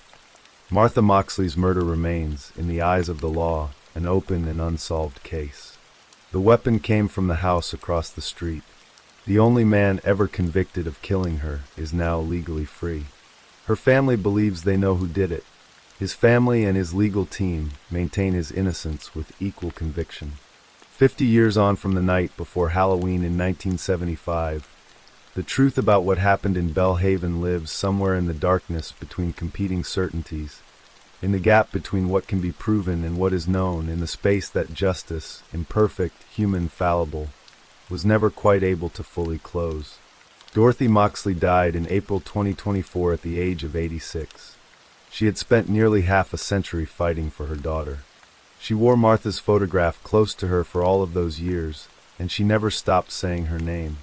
Whether she died at peace, believing that somewhere in the legal chaos justice had touched the right person, or whether she carried the weight of uncertainty all the way to the end, is a question only she could have answered. What is beyond question is this. On the night before Halloween in 1975, a 15-year-old girl with her whole life ahead of her walked across the street to her neighbor's house and never came home. She was found beneath a pine tree on a Halloween morning, in the yard of the family she loved, in the neighborhood that was supposed to be safe. Her killer struck her with a golf club until the club broke, and then used the broken pieces to finish what rage had started. And for 50 years, the quiet, exclusive streets of Belhaven, Connecticut have carried that crime in their memory. Not as history, not as something resolved, but as an open wound that power and privilege and the passage of time have never fully healed. Martha Moxley deserved better.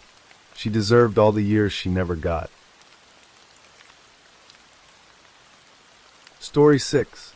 The sun hung low over the rolling hills of rural Wisconsin, casting a golden hue across the fields that stretched out from the small town of Oaklair.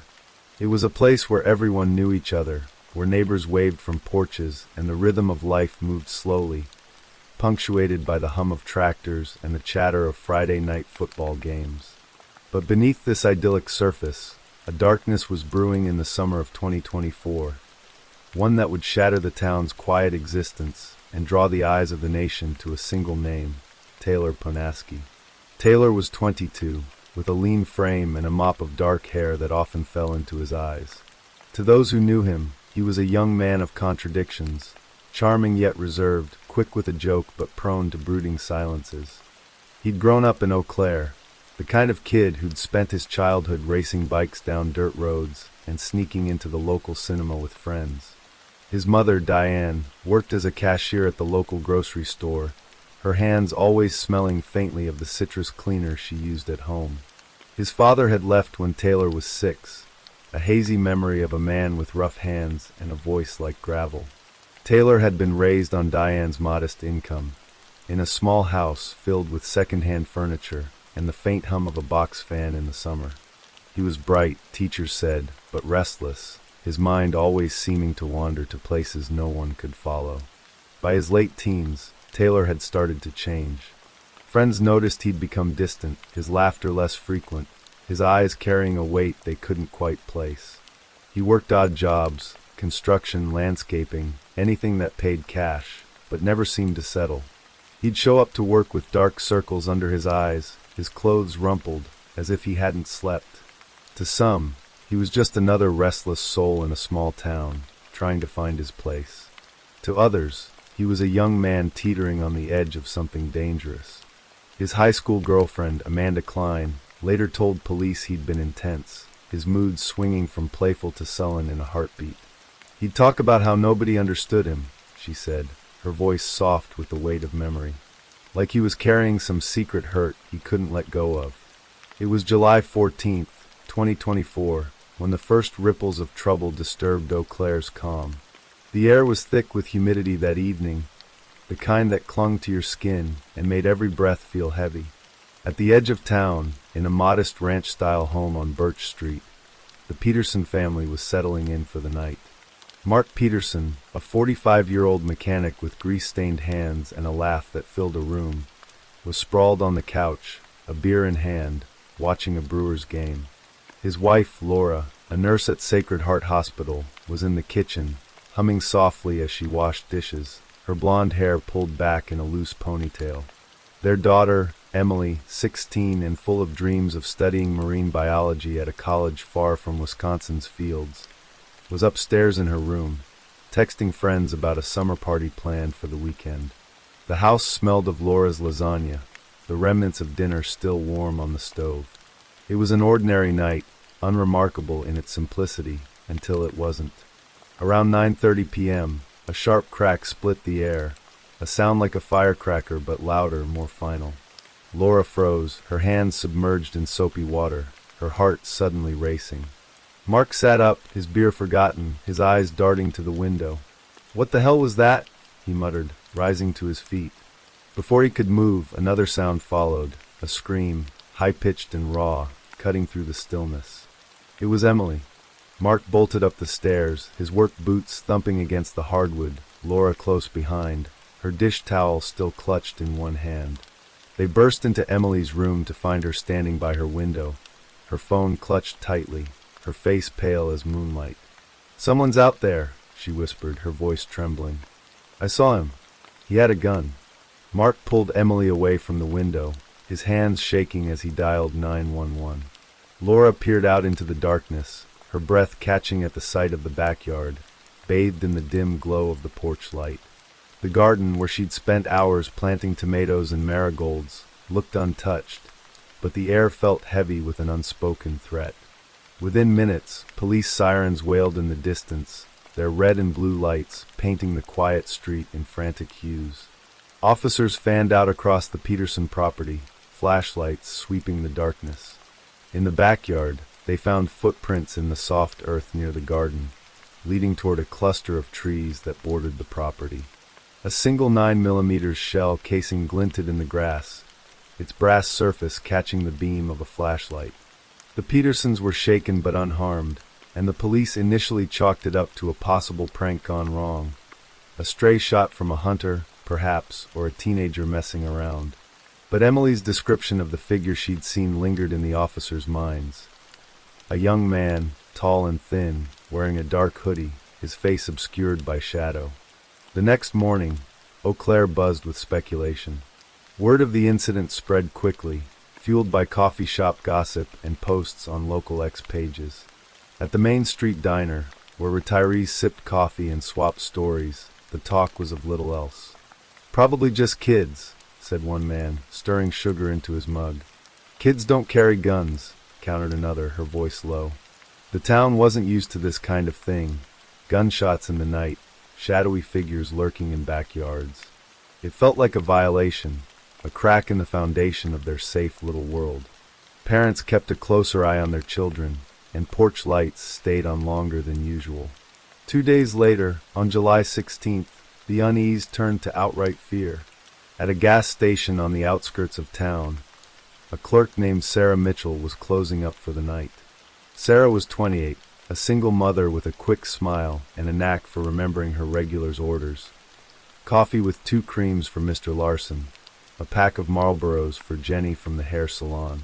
She lived for her 6-year-old daughter, Lily, whose drawings covered the fridge in their small apartment. That night, Sarah was locking the front door of the gas station, her keys jangling in the quiet, when a figure approached from the darkness. He wore a dark hoodie, his face hidden, and before Sarah could react, he raised a handgun and fired twice.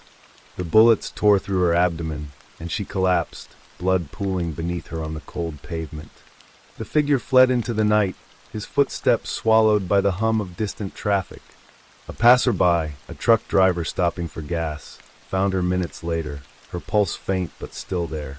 He called 911, his hands trembling as he pressed his jacket against her wounds. Sarah was rushed to Sacred Heart Hospital, where Laura Peterson, working the night shift, helped stabilize her in the ER. The town reeled as news of the attack spread. Police cordoned off the gas station, yellow tape fluttering in the summer breeze. Detectives interviewed witnesses, but no one had gotten a clear look at the shooter. Surveillance footage from the gas station showed a grainy image of a tall, slender figure in dark clothing, but the hood and poor lighting made identification impossible. The local news ran stories about the shooting, and posts on X began to speculate about a connection to the Peterson incident. "Same guy has to be," one user wrote. "Oaklair's got a problem," posted another. Parents kept their kids indoors after dark, and the once lively streets grew quiet as dusk fell. Detective Karen Walsh, a 20-year veteran of the Oaklair Police Department, was assigned to lead the investigation. Karen was 48, with sharp blue eyes and a reputation for dogged persistence. Her office was a clutter of case files and coffee cups, a photo of her teenage son, Ethan, tucked into the corner of her desk. She'd seen her share of petty crimes, bar fights, shoplifting, the occasional drug bust, but nothing like this. The randomness of the attacks, the lack of motive, gnawed at her.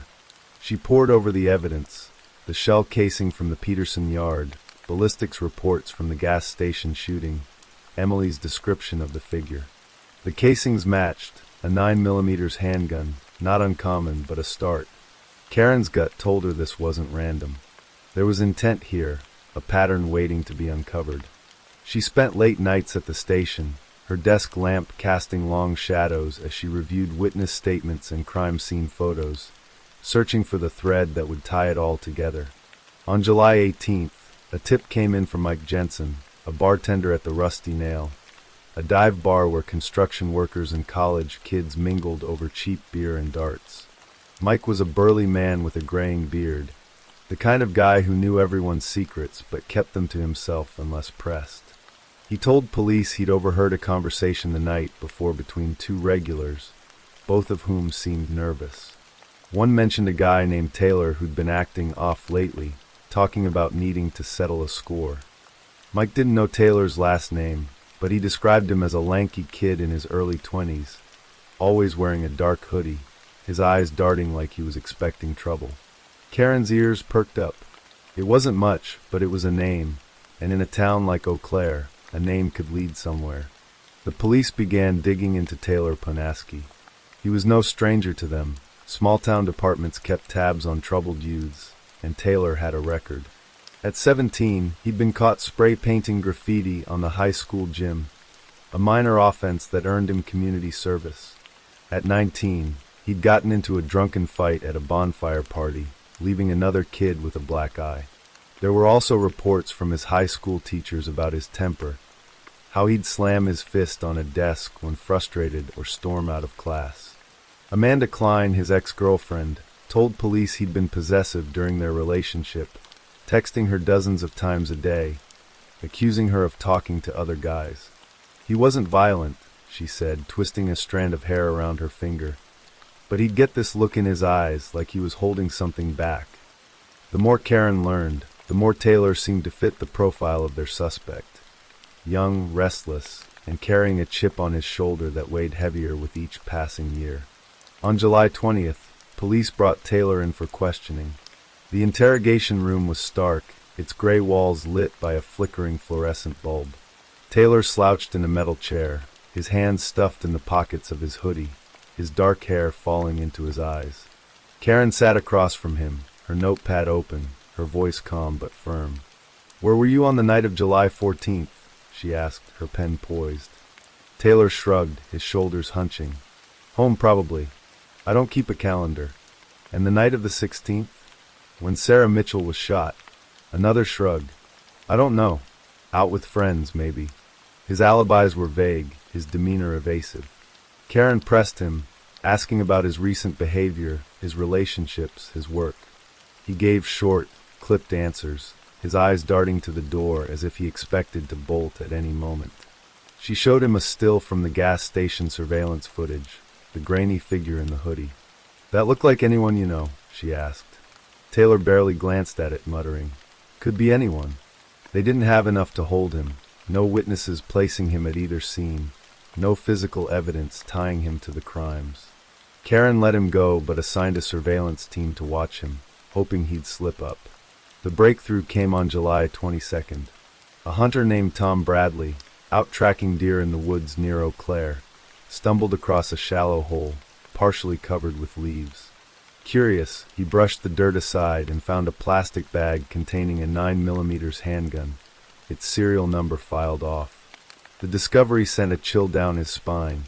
He'd heard about the shootings on the news, and he called the police immediately. Officers retrieved the gun, and ballistics tests confirmed it was the weapon used in both the Peterson incident and the gas station shooting.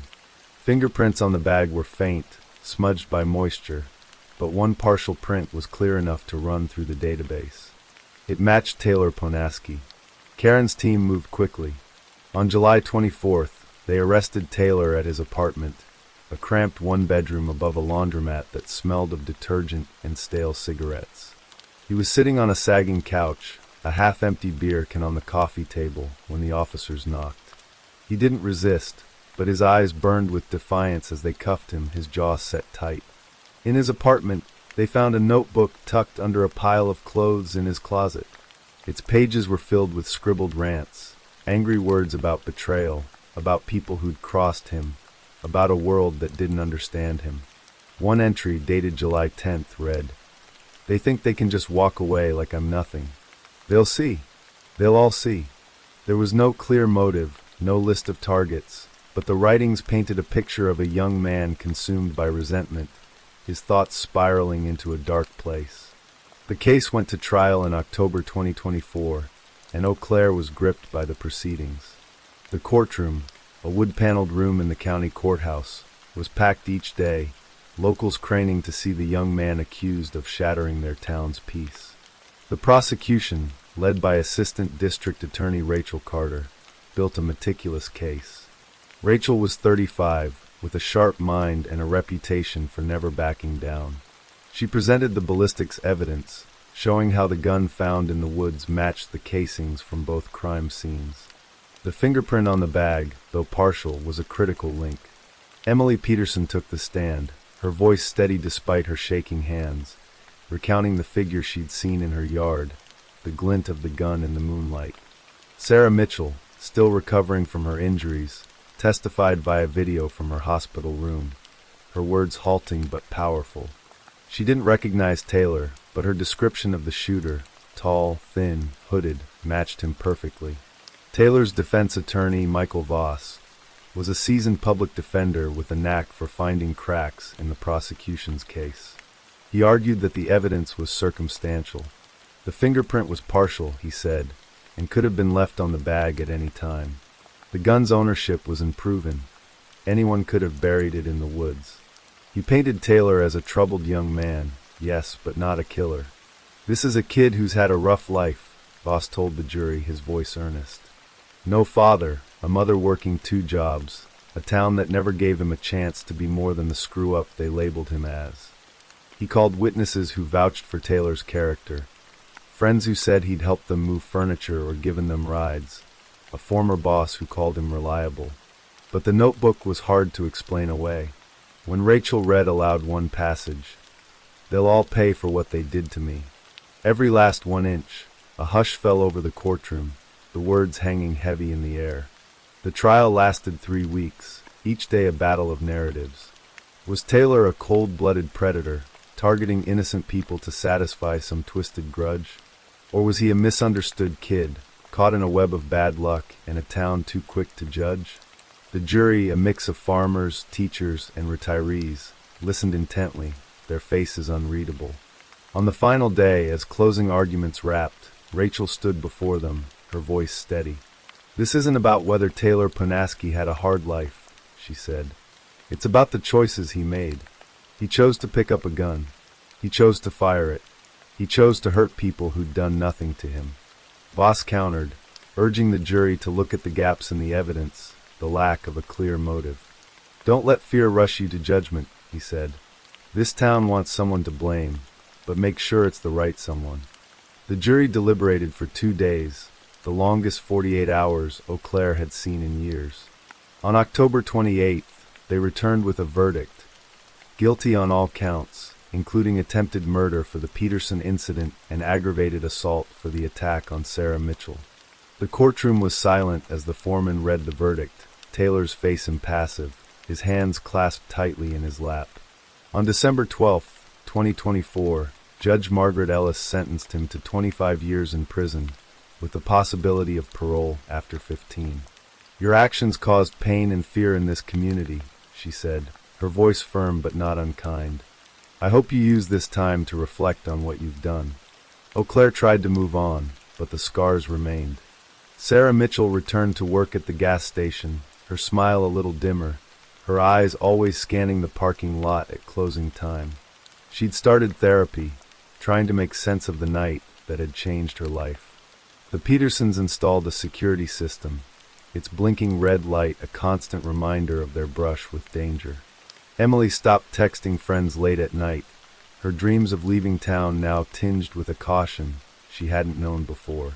At the Rusty Nail, Mike Jensen poured drinks and listened to the locals' theories, shaking his head at how close evil had come to their quiet town. Karen Walsh closed the case file but couldn't shake the feeling that something deeper drove Taylor's actions, something they'd never fully understand.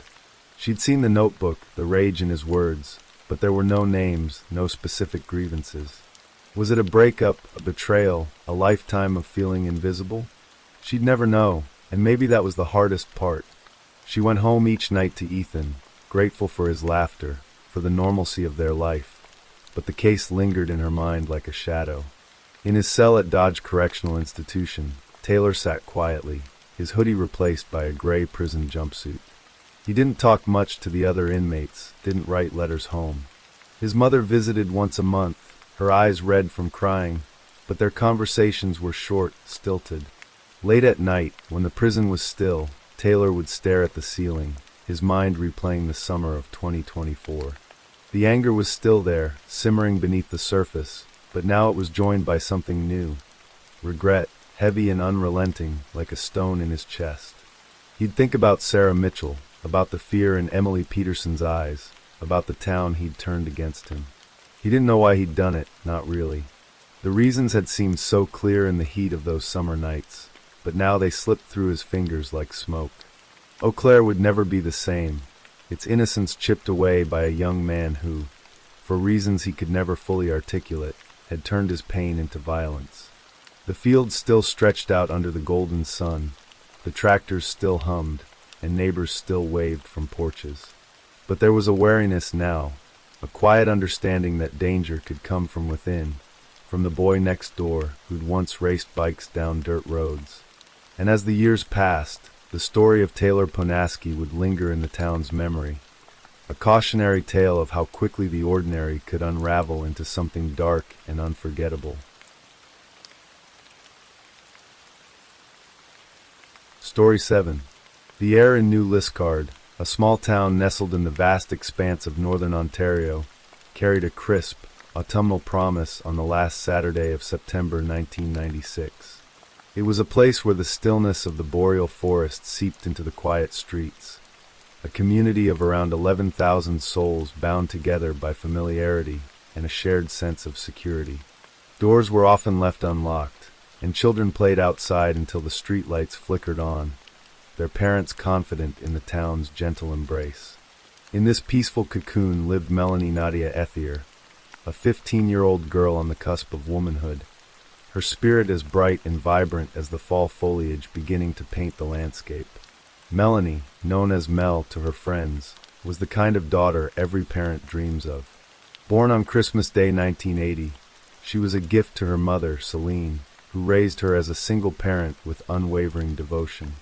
Melanie's father, a man from Botswana whom Celine had met while he was attending a mining school, had returned to Africa before she was born, leaving a void Melanie sometimes pondered, but which never diminished her sunny disposition.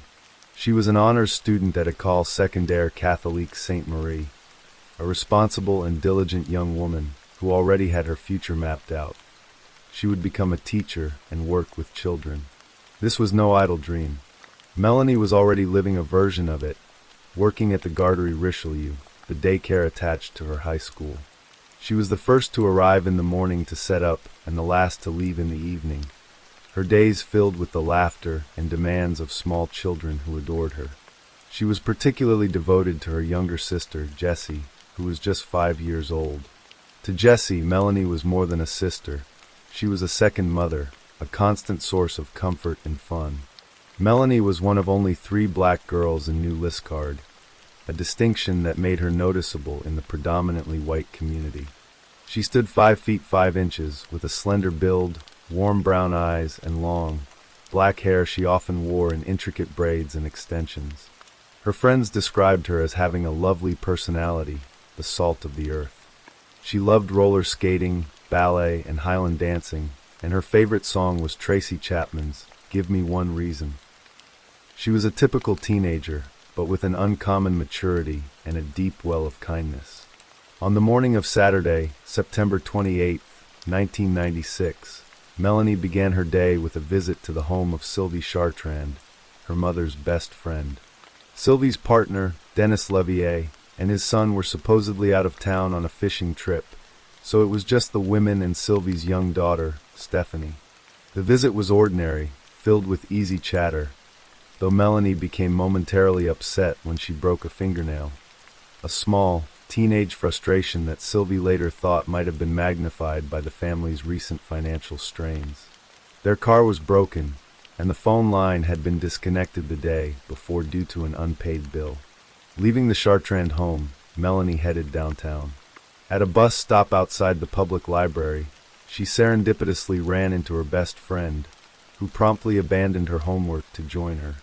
Their afternoon unfolded in a series of simple, happy moments.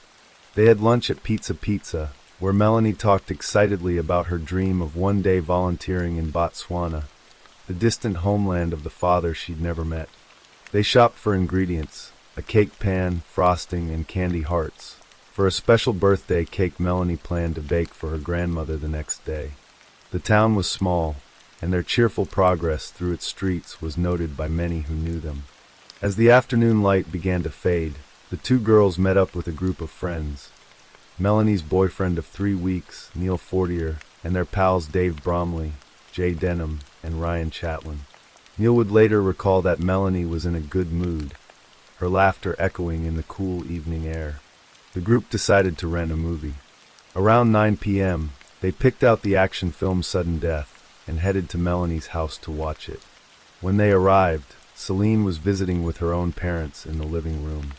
She gently vetoed the idea of the teenagers crowding into Melanie's messy bedroom, so the group had to find an alternative. Their search for a place to watch the movie led them to the home of Ryan Chatwin on Pine Avenue, a modest house just a 10 or 12-minute walk, about 6 blocks, from Melanie's own home on Church Street. Ryan's parents were home, but retired to their bedroom, leaving the teenagers to themselves in the basement. They settled in to watch the film, the group's dynamic easy and familiar. Investigators would later confirm that no alcohol or drugs were consumed that night. It was just a quiet evening among friends. As the night deepened, the group began to dwindle. Dave Bromley had already left to make his curfew. Sometime between 12:30 a.m. and 1 a.m., Jay Denham headed home. Melanie's best friend left around the same time, needing to catch a ride to her home in the nearby town of Haylabury. As she walked away from the Pine Avenue house, a chill crept into the air that had nothing to do with the late hour.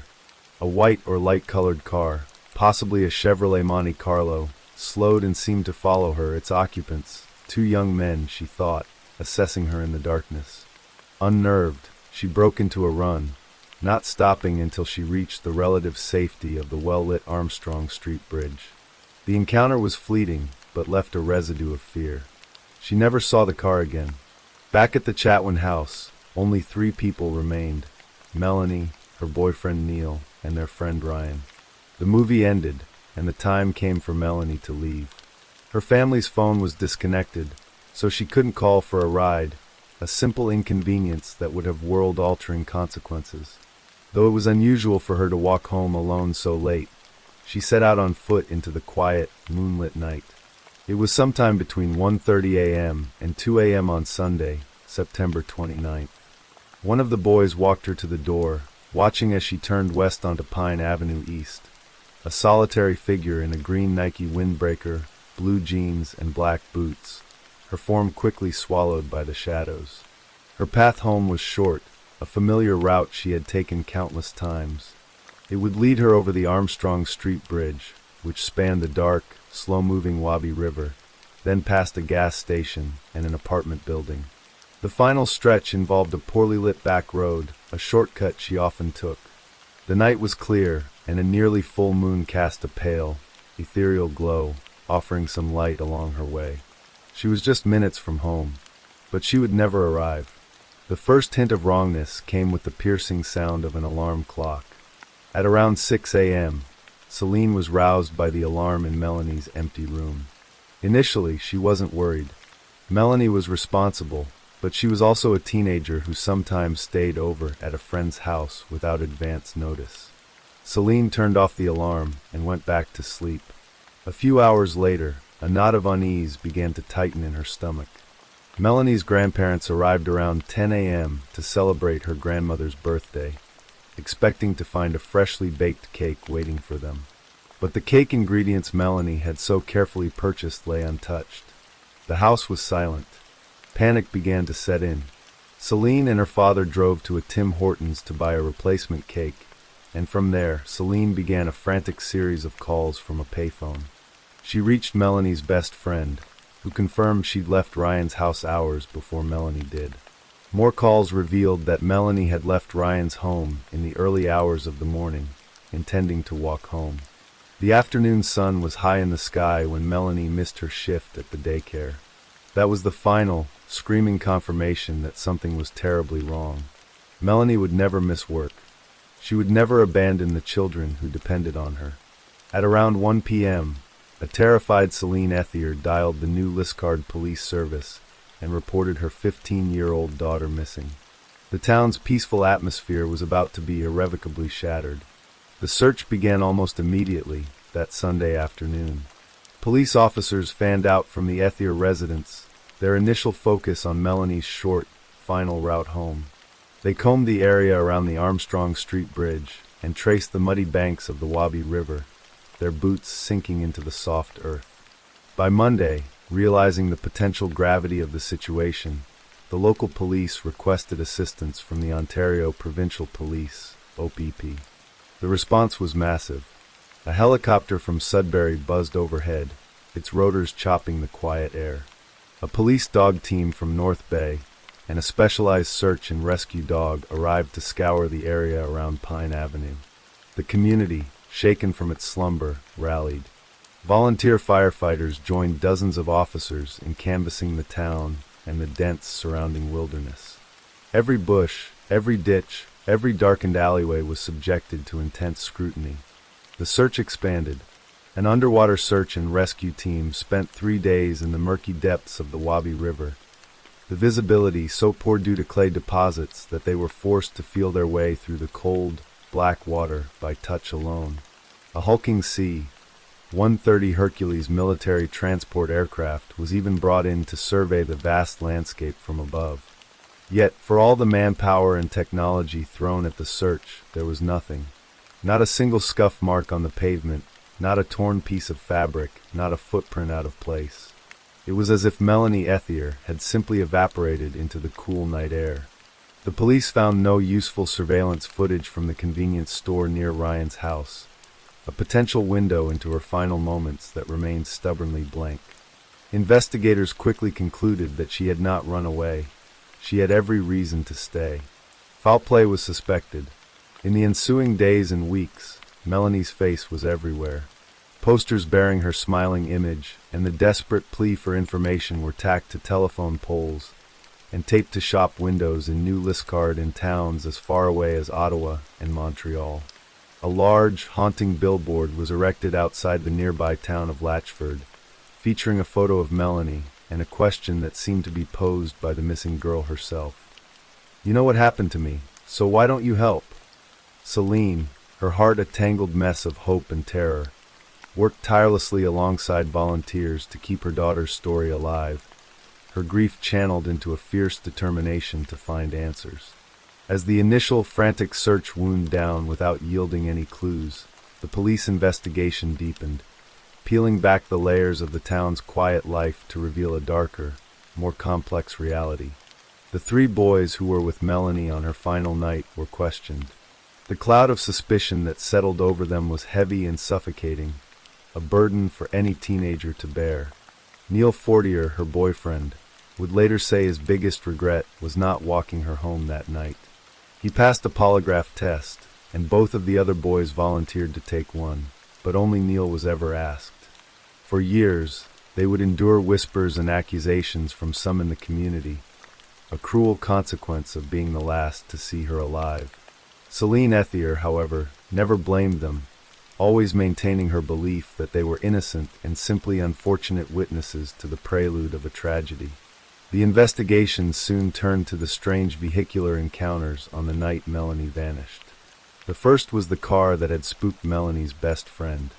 The second, and perhaps more ominous, involved a different vehicle and another of Melanie's friends, a girl named Samaya Benchabi.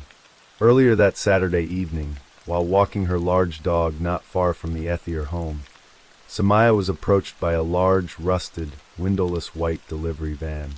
Two unkempt men in their 30s or 40s asked her for directions.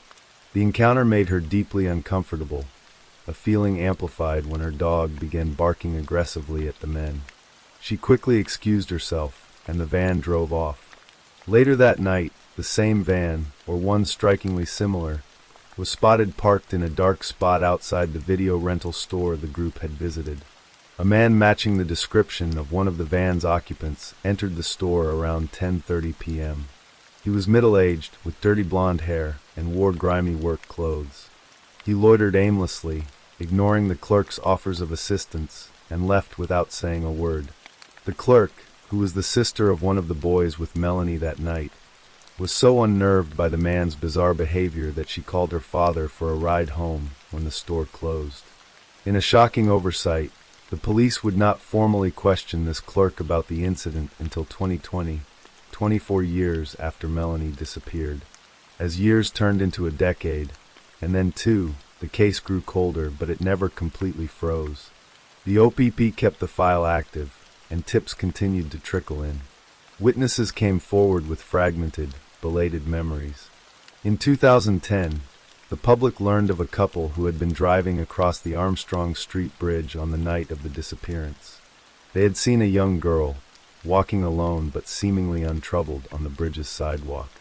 They didn't report it until a year or two later when they saw Melanie's photo. Another witness claimed to have seen something more sinister from the back seat of a car around 1:45 a.m. A girl on the bridge being cornered by two young men and forced into a small sedan that then sped away. And in 2019, a woman who lived near Pine Avenue came forward with a story that sent a chill down investigators' spines. She told them that around 1:45 a.m. on that fateful night, she had been awoken by a girl's terrified screams. Peeking from her window, she saw three silhouettes running down the street in the darkness. While these leads were pursued, a much darker and more personal theory began to take shape, one centered not on a random predator, but on a man who was part of the family's innermost circle, Dennis Levier. Denis Levier was the longtime partner of Celine's best friend, Sylvie Chartrand. To the outside world, he was a familiar presence, a man who had known Melanie for years. But behind this facade was a deeply disturbed individual. On the weekend Melanie vanished, Levier claimed he was on a fishing trip with his brother and son, an alibi that would later crumble under scrutiny, shifting to a motocross event in North Bay. His story was a moving target, impossible to pin down. On the afternoon of September 29th, with the search for Melanie just beginning, Levier joined the effort, even borrowing a friend's dog to offer its services to the police. But his behavior was strange, unsettling. 3 days into the search, he made a chilling comment to Melanie's grandmother. He remarked that whoever had taken Melanie must have been very strong, as she knew self-defense.